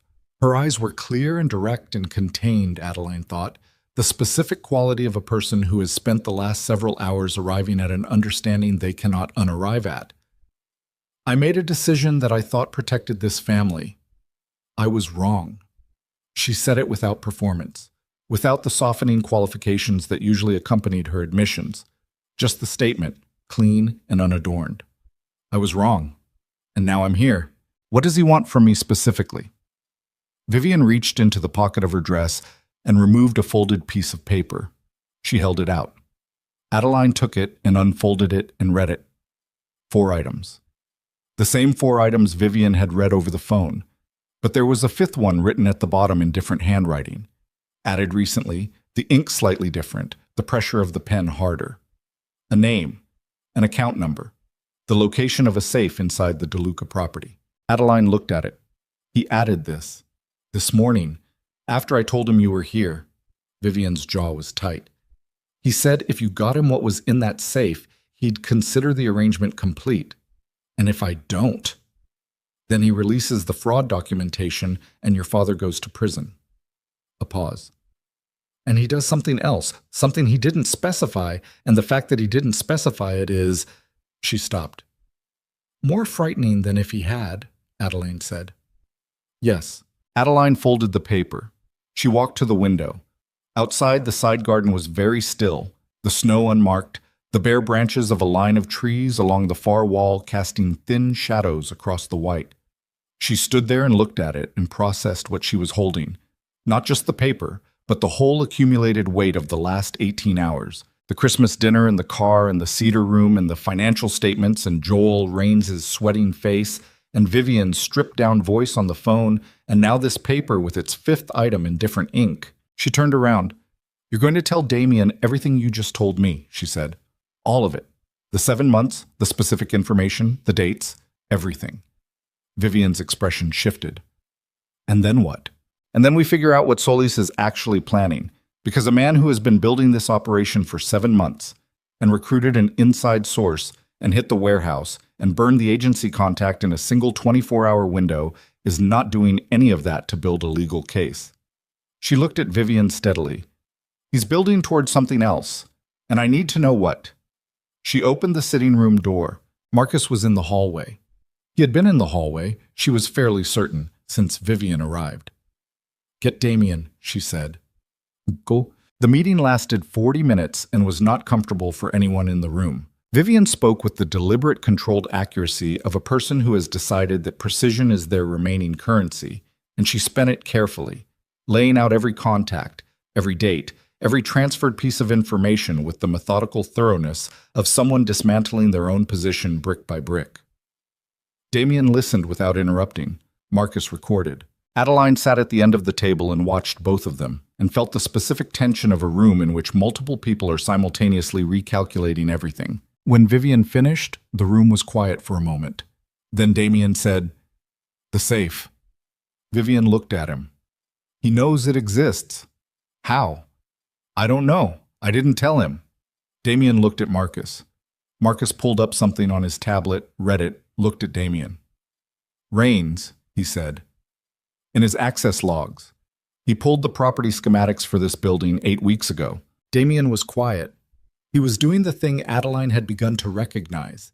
Not the stillness of a man controlling his response, but the stillness of a man whose response has already been decided, and what remained was simply the identification of the correct sequence of actions. Solis doesn't want legal documentation, he said. Not primarily. No, Adeline said. What's in the safe is operational. If it leaves this building, it doesn't go to a prosecutor. It goes to his own operation. He looked at Vivian. He's been running this as an intelligence acquisition, not a legal case, a takeover. Vivian's face had gone very still. He told you legal case, Damien said. He told Richard leverage. He told Rain's protection. He looked at each thing in sequence, calmly. He told everyone the version of the story that made their cooperation feel rational. His eyes moved to the window. He's not interested in destroying my organization. He wants to own it. The room processed this. Then the exposure threat against my father, Adeline said. Real, Damien said. He'll use it. Not to protect himself, to move you. He needs you inside this building, with access, and he needs you motivated. He looked at her, which means he's going to escalate. He's going to do something in the next... He checked his watch. Few hours that makes you feel like you have no choice. Her phone buzzed. She looked at it. Unknown number again. Different unknown number. She answered. It wasn't Vivian this time. It wasn't anyone she recognized. A man's voice, level, professional, the voice of someone delivering a message rather than having a conversation. Ms. Whitmore, Mr. Solis would like you to know that your father was taken into custody 40 minutes ago. Federal agents. The fraud documentation was filed this morning. A pause. Mr. Solis would also like you to know that this can be reversed. He has the relationships to reverse it. He'll be in touch with specific instructions. The line went dead. She lowered the phone. She looked at Vivian. Vivian's face had gone the color of the snow outside. He moved on Richard, Adeline said. Vivian stood up. Her chair scraped back against the floor. He said, he told me, he lied to you, Adeline said. She said it without satisfaction. There was no satisfaction available in this particular moment. No currency of told you so that was worth anything in a room where her 62-year-old father had just been arrested on a December afternoon. She stood very still and felt the information settle into her body with the heavy, specific weight of something real and irreversible. He lied to you, and he moved on Richard before I could move on anything, which means the threat was never the threat. The threat was the motivation. Damien stood. He moved to the window. His hands were at his sides, and she could see in the set of his shoulders the particular contained force of a man who has been maneuvered into a position he did not choose and has now fully arrived at his response. He wants you to panic, he said. He was not talking to Vivian. He was talking to Adeline. He wants you to move fast without thinking because you're scared for your father. He wants you to take something from this house and walk out the door with it. I know, she said. If you do that, I know, she said again. He turned and looked at her. What do you want to do? The question landed the way his questions always landed, without cushioning, without the implicit offer of a suggested answer, just the bare question directed at her, as though her answer were the only relevant variable. She thought about her father in a federal holding facility in a dinner jacket he'd been wearing since last night, 62 years old and terrified in the specific muted way of a man who has spent decades watching other people face consequences and has now been handed his own. She thought about him staring at the tablecloth while Vivian's hand came down across her face. She thought about every moment he had chosen not to act, not to protect, not to stand between her and the thing that was hurting her. And she held all of that alongside the image of him in that holding facility. And she did not try to resolve the contradiction, because the contradiction was not resolvable. She loved him. She was angry at him. Both things were fully true and fully present, and neither one canceled the other. I want to get my father out, she said, without giving Solis anything from this house, without running, without handing him the win he's designed this whole sequence to get. She paused. Which means we need to give him something that looks like what he wants long enough to get ahead of him. Marcus looked at Damien. Damien looked at Adeline. Go on, he said.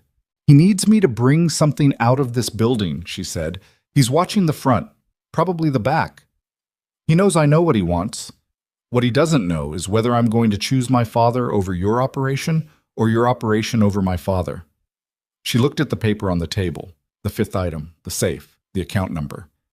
We give him a reason to think I chose my father. We make it look like I'm moving. And then we're where he wants us, Marcus said. Out in the open, on his timeline. Yes, she said, we're where he wants us. Except we know what he's planning and he doesn't know we know. She looked at Marcus. What's in the safe? A pause. Documents, Damien said. Property deeds, some financial records. Nothing that isn't duplicated elsewhere in this building. So we can move it. Yes. Then we move it, she said. Tonight. We move it to wherever Solus expects it to be moved, and when he goes to take it, he walks into a room we've already prepared, Marcus said. He said it the way someone says something when they have fully arrived at understanding, and the understanding is both correct and dangerous. Yes, Adeline said. The room was quiet for a moment. Vivian was standing beside her chair with her arms crossed, and her face composed in the way of a woman who has heard herself outmaneuvered and is working through the specific experience of that. She looked at Adeline with an expression that was not quite recognition and not quite apology, but was something in the space between the two. The look of a person encountering, perhaps for the first time, an accurate version of someone they thought they knew. She said nothing. We need a location, Damien said. He was already moving. Already in the transition from deliberation to execution that Adeline was beginning to understand was his natural state. Not the stillness was where he lived, the stillness was where he waited, and this was the end of waiting. Somewhere he'll believe. Somewhere he can move on without triggering everything he's been careful not to trigger. There's an abandoned building on Callaway, Marcus said. Former theater. We've used it before. He'll know it, Damien said. He'll know it, Marcus confirmed. Which is why he'll believe it. Damien looked at Adeline. You're the one he needs to see moving. You're the one who has to walk out of here with something in her hands and get in a car and go to Callaway. He said it plainly, without apology and without the performance of reluctance, because he was not a man who prettied up the ugly parts of a plan. If it's anyone else, he pulls back. If it's you, he moves, she said. Yes. She looked out of the window. The gray December light was going toward dark now. The short winter day already folding itself up. Out there, in a car parked somewhere with an angle on this building, someone was watching the gate and waiting for her to appear. She thought about the oak tree in the front yard of the Whitmore house, the one she used to climb when she needed to disappear. She thought about sitting up in it as a child and watching cars move through the street below and imagining a life that belonged to someone else. She was not in that tree anymore. All right, she said. You don't have to... Damien started. I know I don't have to, she said. She looked at him. How long do you need to get people to Callaway? 2 hours. Then we leave in 2 hours. She walked to the door and stopped. She turned back. Vivian was still standing beside the chair, still with her arms crossed, still with that expression that had no clean name. I'm going to get him out, Adeline said to her. Not warmly, not coldly. Just factually, the way you state a thing you have decided. Not for you, for him. She held Vivian's gaze for a moment. When this is over, what you did is still what you did. That doesn't change. Vivian said nothing. Adeline walked out. 2 hours went fast and slow at the same time. The way time moves when the body understands that something is coming and begins to experience every minute as both too long and insufficient. She changed into darker clothing.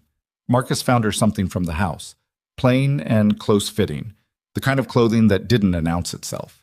She ate something standing at the kitchen counter because Carla put it in front of her and said, "Eat," with the specific authority of a woman who has seen many things pass through this kitchen and knows which ones require fuel. She ate. She didn't taste it. She went over the plan with Marcus 3 times. The documents they would pull from the safe were real. Real enough to be convincing, duplicated elsewhere, expendable. She would carry them in a bag. She would walk through the front gate at the time they specified, visible to whoever was watching. She would get in a car. The car would go to Callaway. Damien's people would already be inside the building on Callaway, 4 of them. Marcus would follow in a separate car with 3 more. Solus would see her arrive. Solis would move. That was the plan. Plans, she knew, had the specific vulnerability of requiring other people to behave predictably. Solis had not, so far, been entirely predictable. She found Damien in the East Study at 5 minutes to 8. He was standing at his desk, not sitting, standing, which was different from his usual, with his phone in his hand and an expression on his face that she had not seen before. It was not the stillness. It was the thing that existed when the stillness had been pushed past its limits, and what was underneath it had risen briefly to the surface. He looked at her. "Tanner's dead," he said. She absorbed this.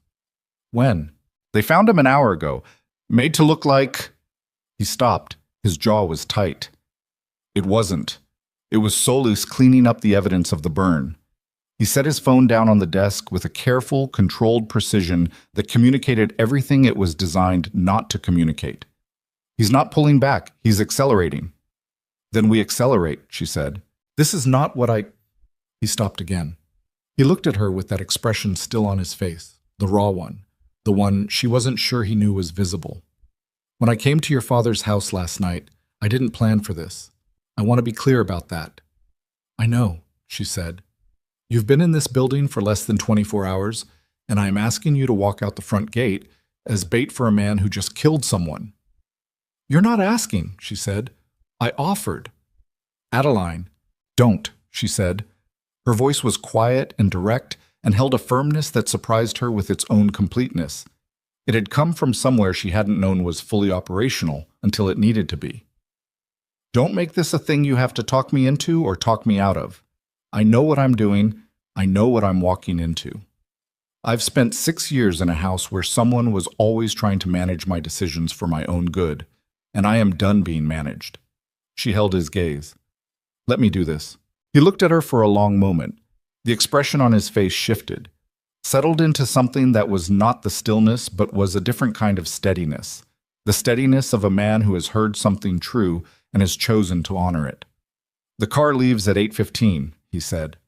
"I'll be at the gate," she said. She walked out of the study. In the entrance hall, she picked up the bag, dark canvas, the documents inside, and she stood for a moment with the weight of it in her hand and breathed. The house was quiet around her, warm, smelling of cedar and fireplace and the faint ghost of Carla's cooking. She stood in it and memorized it briefly, with the specific attention of someone who is not certain they will return.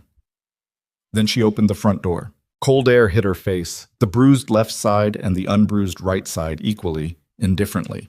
And she walked down the stone steps and through the iron gate and stood on the street outside Damien DeLuca's house in the December dark, visible to anyone watching. She did not look for the car she knew was there. She simply stood holding the bag, breathing the cold air, while 40 feet away in a parked sedan, a man with a telephoto camera pressed the shutter and sent the image to Carver Solis with 3 words. "She's moving. Go." A black car pulled up. She got in. The driver said nothing. He pulled into traffic. He drove east, then north, then east again, the city moving past the windows in its nighttime configuration.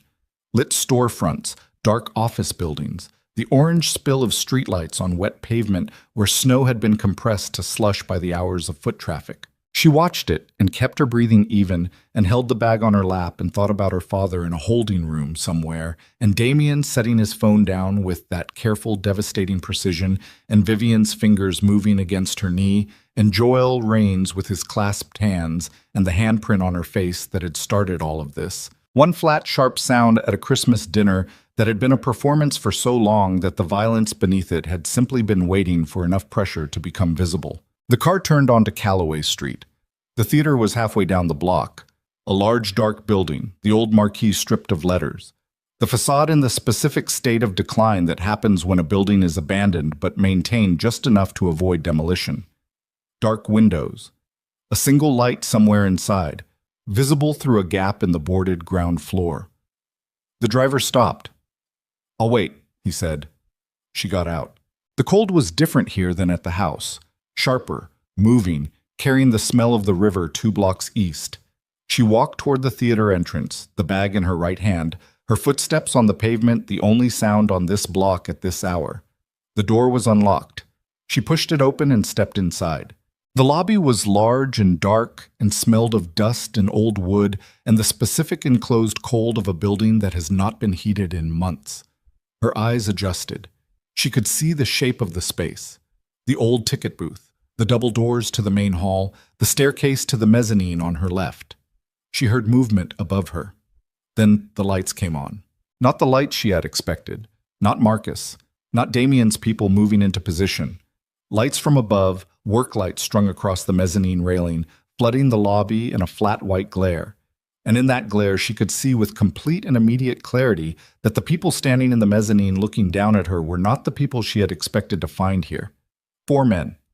None of them faces she recognized. And at the center of the mezzanine, leaning against the railing with the particular ease of a man who has been waiting and is pleased that the wait is over, was Carver Solis. He was younger than she'd imagined, mid-40s, lean, with the unhurried quality of someone who has learned that patience is a form of dominance. He looked down at her with an expression of mild professional satisfaction. "Miss Whitmore," he said, "I was hoping DeLuca would come himself." He paused. "But you'll do." She stood in the center of the lobby with the bag in her hand and the work lights in her face and understood with the cold precision of a person whose worst calculation has just been confirmed that Solis had known about the plan. He had let her walk into it anyway, because Solis didn't want the documents. He had never wanted the documents. He wanted her. Behind her, the door through which she had entered swung shut, and she heard the sound of a lock engaging, and somewhere in the city 40 minutes away, Damien DeLuca's phone began to ring. She did not run. That was the first decision, made in the half-second between the lock engaging and the next breath. She did not run, did not turn back toward the locked door, did not look for another exit with the panic-scanning eyes of someone whose body has taken over from their mind. She stood in the center of the lobby with the bag in her right hand and the work lights flat and white in her face, and she breathed. 1 breath, 2. Solis watched her from the mezzanine with the expression of a man who has seen many people receive bad news and rates them by how long it takes the composure to break. Hers did not break. "You knew," she said. "We picked up the secondary communication between DeLuca's man and the Callaway building about an hour ago," Solis said. He said it pleasantly, the way you admit to a minor advantage in a board game. "We adjusted. And you came anyway." "I came because you were coming." He pushed off the railing and moved to the top of the staircase. He came down 3 steps and stopped, staying above her. The positioning deliberate, the height maintained. "Ms. Whitmore, I want you to understand something. I don't have any interest in hurting you. You are a woman who has been used by everyone in proximity to her for the better part of a decade, and I have no desire to extend that tradition." "You arrested my father this morning," she said. "I facilitated a process that was already in motion," he said. "Your father committed federal fraud. The documentation existed before I touched it. I accelerated the timeline." He came down 2 more steps. "That can be reversed. I told your stepmother the truth about that part." "You told my stepmother what she needed to hear," Adeline said. "There's a difference." He smiled. It was a real smile. Not warm, but genuine. The smile of a man who appreciates precision. "Fair, and," he said. "But the offer stands. DeLuca's operation has been a problem in this city for 15 years. I've spent 2 years building the architecture to dismantle it. What I need from you is one thing, one piece of testimony, first-hand account of the operational structure. What you've seen in the last 24 hours is more than enough." "I've been in his house for 1 day. You found the invoice fraud in 40 minutes, Solis said. "You identified the Hartwell connection. You reconstructed the shell structure and traced it back to Rains before my people had finished pulling the warehouse manifests." He looked at her steadily. "You're not a woman who misses things, Miss Whitmore. What you saw in 24 hours is what my analysts have spent 2 years trying to document." He paused. "I'm asking you to talk to me. That's all." "That's not all," she said, "and you know it." He waited. "If I testify, DeLuca goes to prison," she said. "His people scatter. His organization dissolves, and you step into the vacuum." She looked up at him. "Which is what this has always been, not a legal case, not justice, a takeover. You want what he built, and you need the building cleared before you can move in." The smile faded, not into anger, into something more neutral and more honest. "You're not wrong," he said. But the outcome for the city is the same either way. DeLuca's operation ends. The question is what fills the space. Better the devil I've met, she said. Is that what he is to you? After one day? She said nothing. One of the four men on the mezzanine shifted position. Her eyes tracked the movement without her head turning. A peripheral reading she had developed over years of monitoring a room from the edge of it. He had moved toward the staircase. The other three had not moved. She counted the distances. The door behind her, the staircase, the double doors to the main hall, which were almost certainly also locked. Her phone was in her left coat pocket. She did not reach for it. Damien's phone was ringing. She knew this. Whether he answered it in time, whether Marcus had already been rerouted, whether anyone was 30 seconds away or 30 minutes away, she did not know. What she knew was the room she was in, the four men in it, and the man on the stairs who was waiting for her to make a decision. I'm not going to testify, she said. Solis absorbed this without visible reaction. Then we're going to be here for a while, he said. And your father is going to remain where he is. My father made choices, she said. The words were harder to say than she expected, and she said them anyway, because they were true and the truth was the only thing in this room she had full ownership of. He made choices for 20 years, and he's answerable for them. I can't fix that by burning someone else. Burning is a dramatic word for testimony that dismantles a man's life and hands his operation to the person who dismantled it, she said. Call it what it is. Solis came down the remaining steps. He was on the lobby floor now, 15 feet from her, and the four men above had all moved toward the staircase in the casual, synchronized way of people who have received a signal she hadn't seen him give. Ms. Whitmore, he said. His voice had changed. Still professional, but the pleasantness had been set aside, the way you set aside a tool you've finished using. I've been patient with this conversation because I respect intelligence, and you have an unusual amount of it, but I've also been doing this for a long time, and I know that patience has a practical limit. He stopped. Tell me what I need to know about DeLuca's operation, and I'll have your father processed out by morning. Don't. And we'll have a longer and considerably less comfortable evening. She looked at him. She looked at the four men now arranged at the base of the staircase. She looked at the bag in her right hand. Then she threw it at the nearest work light. The bag hit the lamp housing, and the light swung violently on its cord, the beam sweeping across the lobby in a wild arc that strobed the room into lurching shadows and sudden dark patches.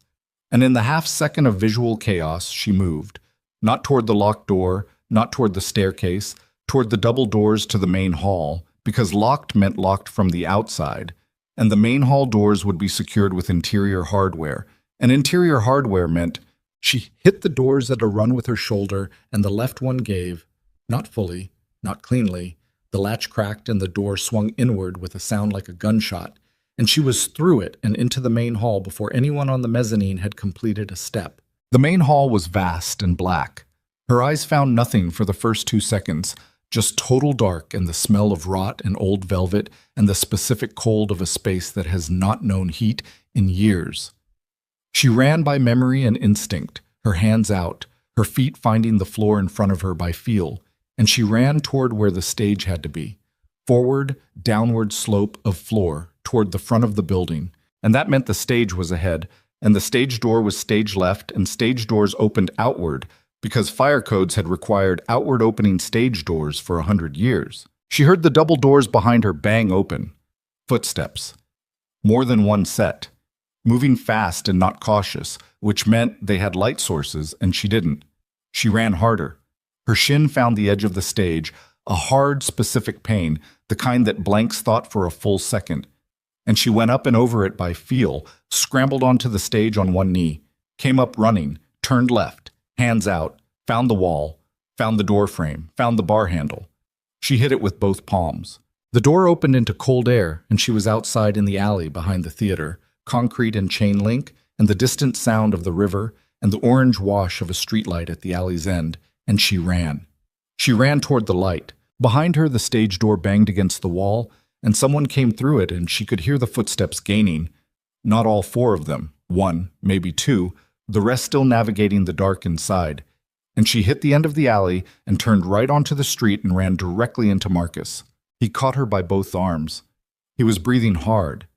He had been running too, from the opposite direction, and behind him were 3 more of Damien's people and a car with its engine running and the doors open.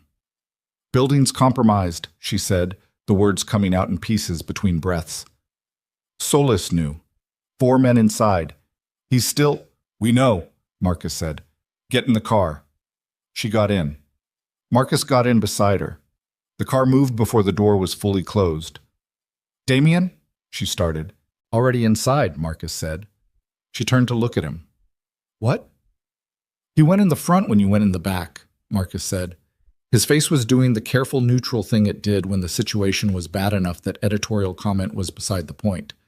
"When we realized Solis had adjusted, Damien—" He stopped. He didn't wait. The car was moving fast now, turning back onto Calloway, and she could see through the windshield the front of the theater building. The lights in the lobby, visible through the gaps in the boarded facade, and then new lights, moving lights, the specific sweeping motion of gunfire. 3 shots, close together, muffled by the building's walls, and then a 4th shot separately. Then nothing. The car stopped. "Stay," Marcus said, and was out the door before the word finished. She stayed for approximately 4 seconds. Then she got out. The front door of the theater was standing open. She went through it. The lobby was different than she'd left it. One of the work lights had fallen and lay on its side, the beam cutting across the floor at ankle height and throwing everything above it into deep shadow. One of Solis's 4 men was on the floor against the far wall, conscious, his hands pressed to his left shoulder. Another was face down and not moving. The 3rd and 4th she didn't see. Solis was at the base of the staircase. Damien was standing in front of him. Marcus had the 2 missing men covered from the doorway. Damien had blood on his left hand. She saw it in the sideways light, dark and specific, a cut across the palm that had bled significantly. And he was standing with his weight forward, slightly uneven, and she understood that the left hand was not the only place he'd taken damage tonight. Solis was looking at Damien with an expression that had moved through all its previous configurations and landed somewhere she had not seen on his face before. "It's done," Damien said. His voice was rough at the edges. Exertion and something else. The specific roughness of a man who has been hit somewhere that affects the breath. "You're done." "You can't—" Solis started. "Your operation is already gone," Damien said. "While you were running this theater performance, my people spent the last 2 hours at every address you gave Rains access to over the last 8 months. Everything you built is gone. Every contact, every document, every safe house." He paused. He breathed. The breath was not entirely even. "And the federal agency contact you burned, his supervisor, has been cooperating with a separate investigation into your organization for 6 months. You burned the informant and cleared the path for the case against yourself."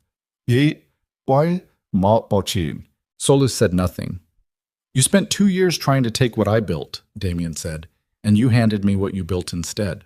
In the sideways light from the fallen lamp, Adeline could see Solis's face complete its final recalculation. The intelligence was still there. It didn't go anywhere. It just became retrospective, turning back on the sequence of decisions that had produced this particular lobby at this particular hour, finding each point where a different choice might have produced a different outcome. He found them. She could see him finding them. They didn't help. "The girl's father," Solis said. He was looking at Adeline now, not Damien. "I can make that go away." "You can't make anything go away," she said. "You don't have anything left." He held her gaze. He looked, she thought, genuinely tired. Not defeated. Tired, which was a different and more honest thing. "You chose correctly," he said. It didn't sound like a compliment. It sounded like a conclusion. "Most people don't." Marcus moved forward. It was over. The police arrived at 11:40. Not because anyone called them, because the federal investigation that had been running parallel to Solis's operation, the one Damien had mentioned at the base of the staircase, had been monitoring Solis's communications for 3 months.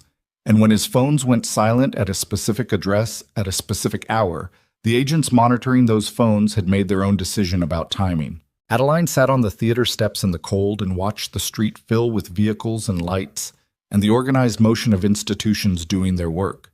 She had a jacket around her shoulders that someone, she wasn't sure who, had put there at some point. Her shin was swelling where it had hit the stage. She was very cold and very tired in the specific total way of a body that has spent 18 hours operating at the outer edge of its capacity and has now received permission to stop.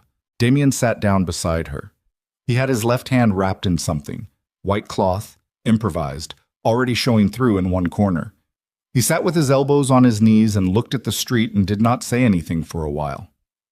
"Your hand," she said. "I know. You need—" "I know," he said. He looked at it briefly, looked back at the street. "It's not the hand that's the problem." She looked at him. In the light from the street, she could see what she'd suspected in the theater. His breathing was still not entirely right, a slight guarded quality to the way he held his torso, the careful stillness of someone managing pain in a specific location. What did he do? "One of his people," Damien said. "Doorway. Before Marcus got inside." He paused. "I've had worse." That's not reassuring. It wasn't meant to be reassuring. He looked at her. In the cold light from the street, his face was very direct and very present, the night's events written in the tension around his eyes, and the set of his jaw, and the fact that he was sitting on a theater step at nearly midnight in December because he had run into a building after her. "Are you hurt?" "My shin," she said. "And the bruise." The bruise was already there. Yes. He looked at the left side of her face. He had looked at it many times over the last 18 hours. She had counted without meaning to count. And every time his gaze moved to it, something happened in the region behind his expression that he did not translate into words or action, but that was, she had become certain, a real and specific thing. "Your father," he said. They'll process him out," she said. "The fraud documentation. Solis was the one who filed the acceleration. Without him, without his cooperation, the case loses its shape. It doesn't disappear, but it loses enough structure that Richard's lawyer can work with it." She said this carefully, with the precision of someone who has thought it through completely and arrived at an answer they can live with, if not celebrate. "He'll face consequences, real ones, but he'll be out by morning. And then?" "And then he faces what he did," she said, "without me there to absorb the impact of it, without a household to manage or a dinner to cook or an appearance to maintain." She looked at the street. "He has to stand in it alone." Damien was quiet. "I'm not angry," she said. "I thought I would be. I've been waiting to be angry for 6 years, and the anger never came out the way I expected it to. It just—" She paused. "It turned into information. Everything Vivian did, everything my father didn't do. It just became information about what those people were, rather than something I needed to feel a specific way about." "That's not nothing," he said. "No," she said, "it isn't." A federal agent crossed the street toward them, looked at them, apparently decided that whatever conversation was happening on the theater steps was not his immediate priority, and moved on. "What happens to Vivian?" Adeline said. "She cooperated," Damien said. "Fully, from the point she arrived at my house. What she did before that," he paused, "is something she'll need a lawyer for. But she's not Solis. She's not Rains. She's a woman who made a series of very bad decisions motivated by a very recognizable kind of fear." He said it without generosity and without harshness, just factually, the way he said most things. "I won't move on her. She'll see that as mercy." "It isn't," he said. "It's arithmetic. She gave us more than she cost us." Adeline nodded slowly. That was, she thought, a fair accounting of Vivian Ashcroft, a woman who had spent her life treating other people as arithmetic and had ended up, finally, being treated the same way by someone better at the calculation. She thought about Vivian at the kitchen table with her bourbon. She thought about Vivian on the phone, voice stripped bare, saying I was wrong without the usual cushioning. She thought about the fingers moving on the knee of the burgundy dress. She didn't know what to do with Vivian. She suspected she never entirely would. Some things don't resolve. They just become part of the permanent landscape, features you learn to navigate around rather than through. "The 90 days?" she said. Damien turned his head to look at her. "The agreement," she said. "Executive assistant. 90 days, the debt gets cleared." She met his eyes. "The debt is cleared." "Yes," he said. "So technically," she said, I could leave tomorrow. He held her gaze. His expression did not change, and she had learned enough of his face in 18 hours to know that not changing was itself a kind of change, that the stillness was doing something specific, holding something specific in place with the deliberate pressure of a man who has decided not to influence an outcome he wants to influence. You could, he said. The restaurant group still has a structural accounting problem that's going to take at least 6 weeks to fully document and remediate, she said. Yes. And the shell company Rains built has 3 layers that need to be legally unwound before the properties can be transferred cleanly back into your portfolio. Yes? That's probably another month of work. Probably, he said. She looked back at the street. A car she recognized, Carla's car. Improbably, Carla had driven herself here at midnight in December. Pulled up and Carla got out with a thermos and a first aid kit, and the expression of a woman who has been doing this for enough years that midnight emergencies have ceased to produce any particular emotional response. They simply produce the need for coffee and bandages. Adeline watched her come toward them. I'll stay through the accounting work, Adeline said. After that, she paused. After that, I'll decide. Damien said nothing. Carla reached them.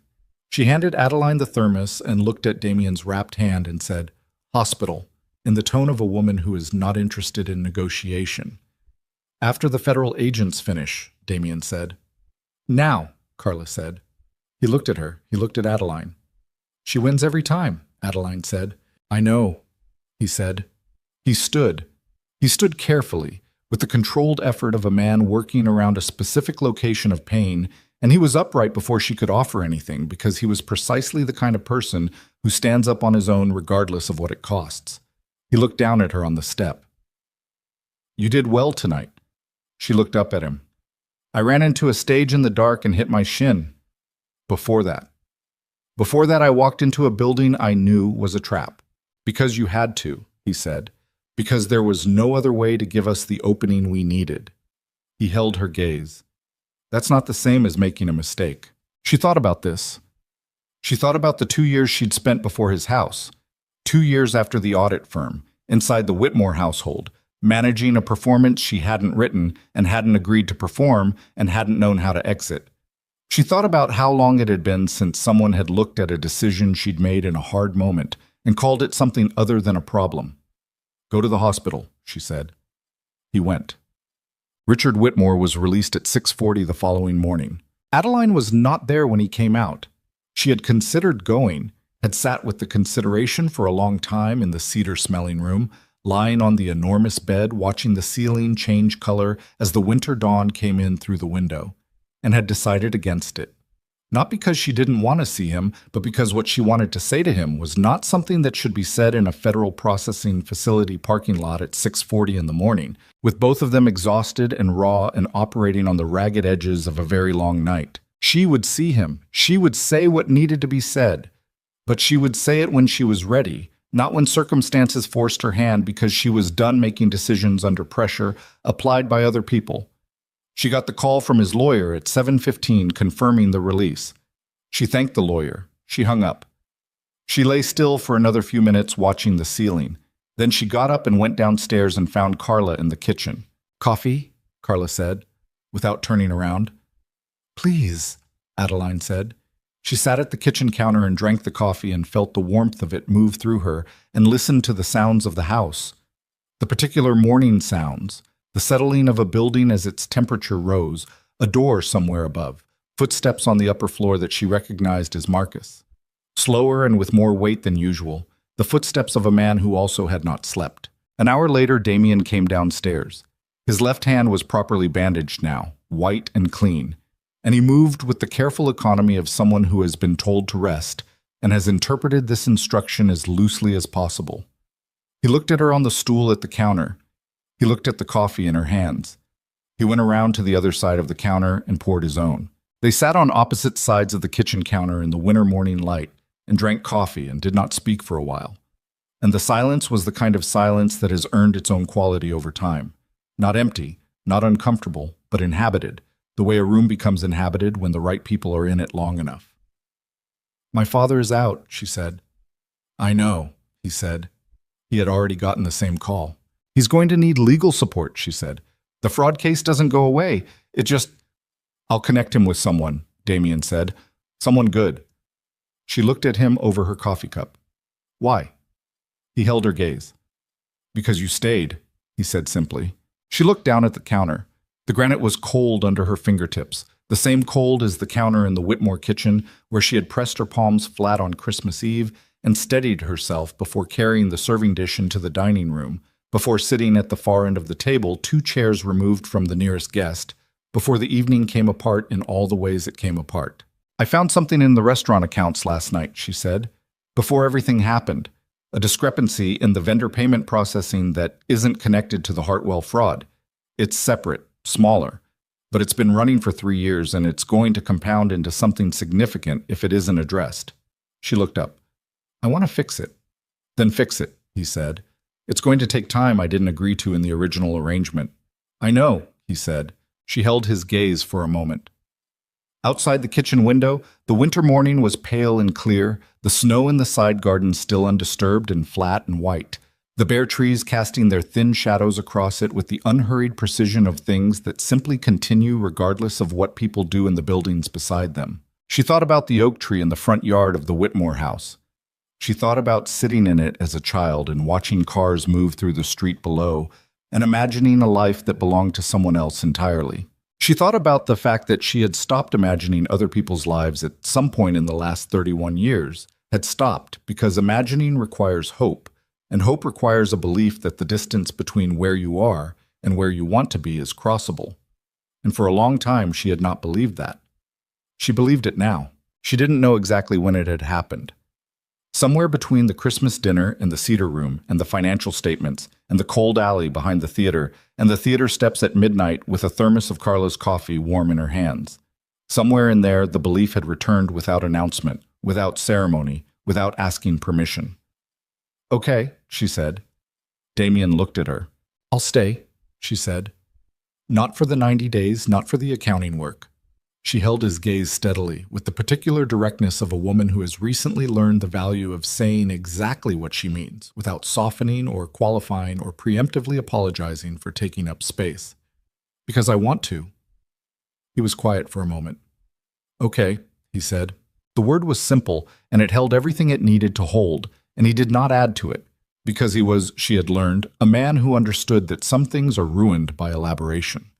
Carla turned from the stove and set a plate between them on the counter and said, "Eat," with the same authority she applied to everything, and went back to what she was doing. Adeline looked at the plate. She looked at the man across the counter. She looked at the window and the pale, clear morning outside it and the undisturbed snow in the garden, with its thin tree shadows crossing it, patient and precise. She picked up a fork. Outside, the city moved in its ordinary morning patterns. Traffic beginning, a dog somewhere barking twice and stopping, the distant compression sound of a garbage truck on a parallel street, a child's voice from somewhere in the next block, high and clear, and carrying through the cold air with the specific, uncomplicated energy of someone who has just woken up and has no memory of the night before. The Christmas dinner that had begun with a slap had ended with a city block of federal vehicles and a man with a bandaged hand sitting across a kitchen counter in the morning light. Nothing about it was clean. Nothing about it was simple. Her father would spend the next year navigating the consequences of a life built on borrowed appearances, and Vivian would spend hers accounting for decisions made from a fear that had never been fully examined, and Richard Whitmore would sit in rooms without his curated social image and learn, slowly and at considerable cost, what he actually was when the performance was no longer available to stand in front of him. And Adeline would do the work in front of her. The restaurant accounts, the shell company, the 3-year discrepancy she had found the night before. She would do the work, and she would do it well, and she would build, from the specific rubble of this particular Christmas, something that had her name on it in a way that nothing in the last 6 years had carried her name. Not because a man had saved her, because she had walked out of a locked room on her own, through a dark theater, by feel, toward a door she could not see but knew had to be there. That was the story, not the slap. Not the mafia boss in the doorway, not the Christmas dinner that became a battlefield. The story was a woman in a dark building running by feel toward a door she couldn't see and hitting the bar with both hands and the door opening outward into cold air. That was the whole of it. She ate her breakfast. The morning came in through the kitchen window, pale and without apology, the way winter mornings do. Not warm, not promising warmth, but present, undeniably and completely present, which is sometimes the only thing that matters and is, on the right kind of morning, entirely enough.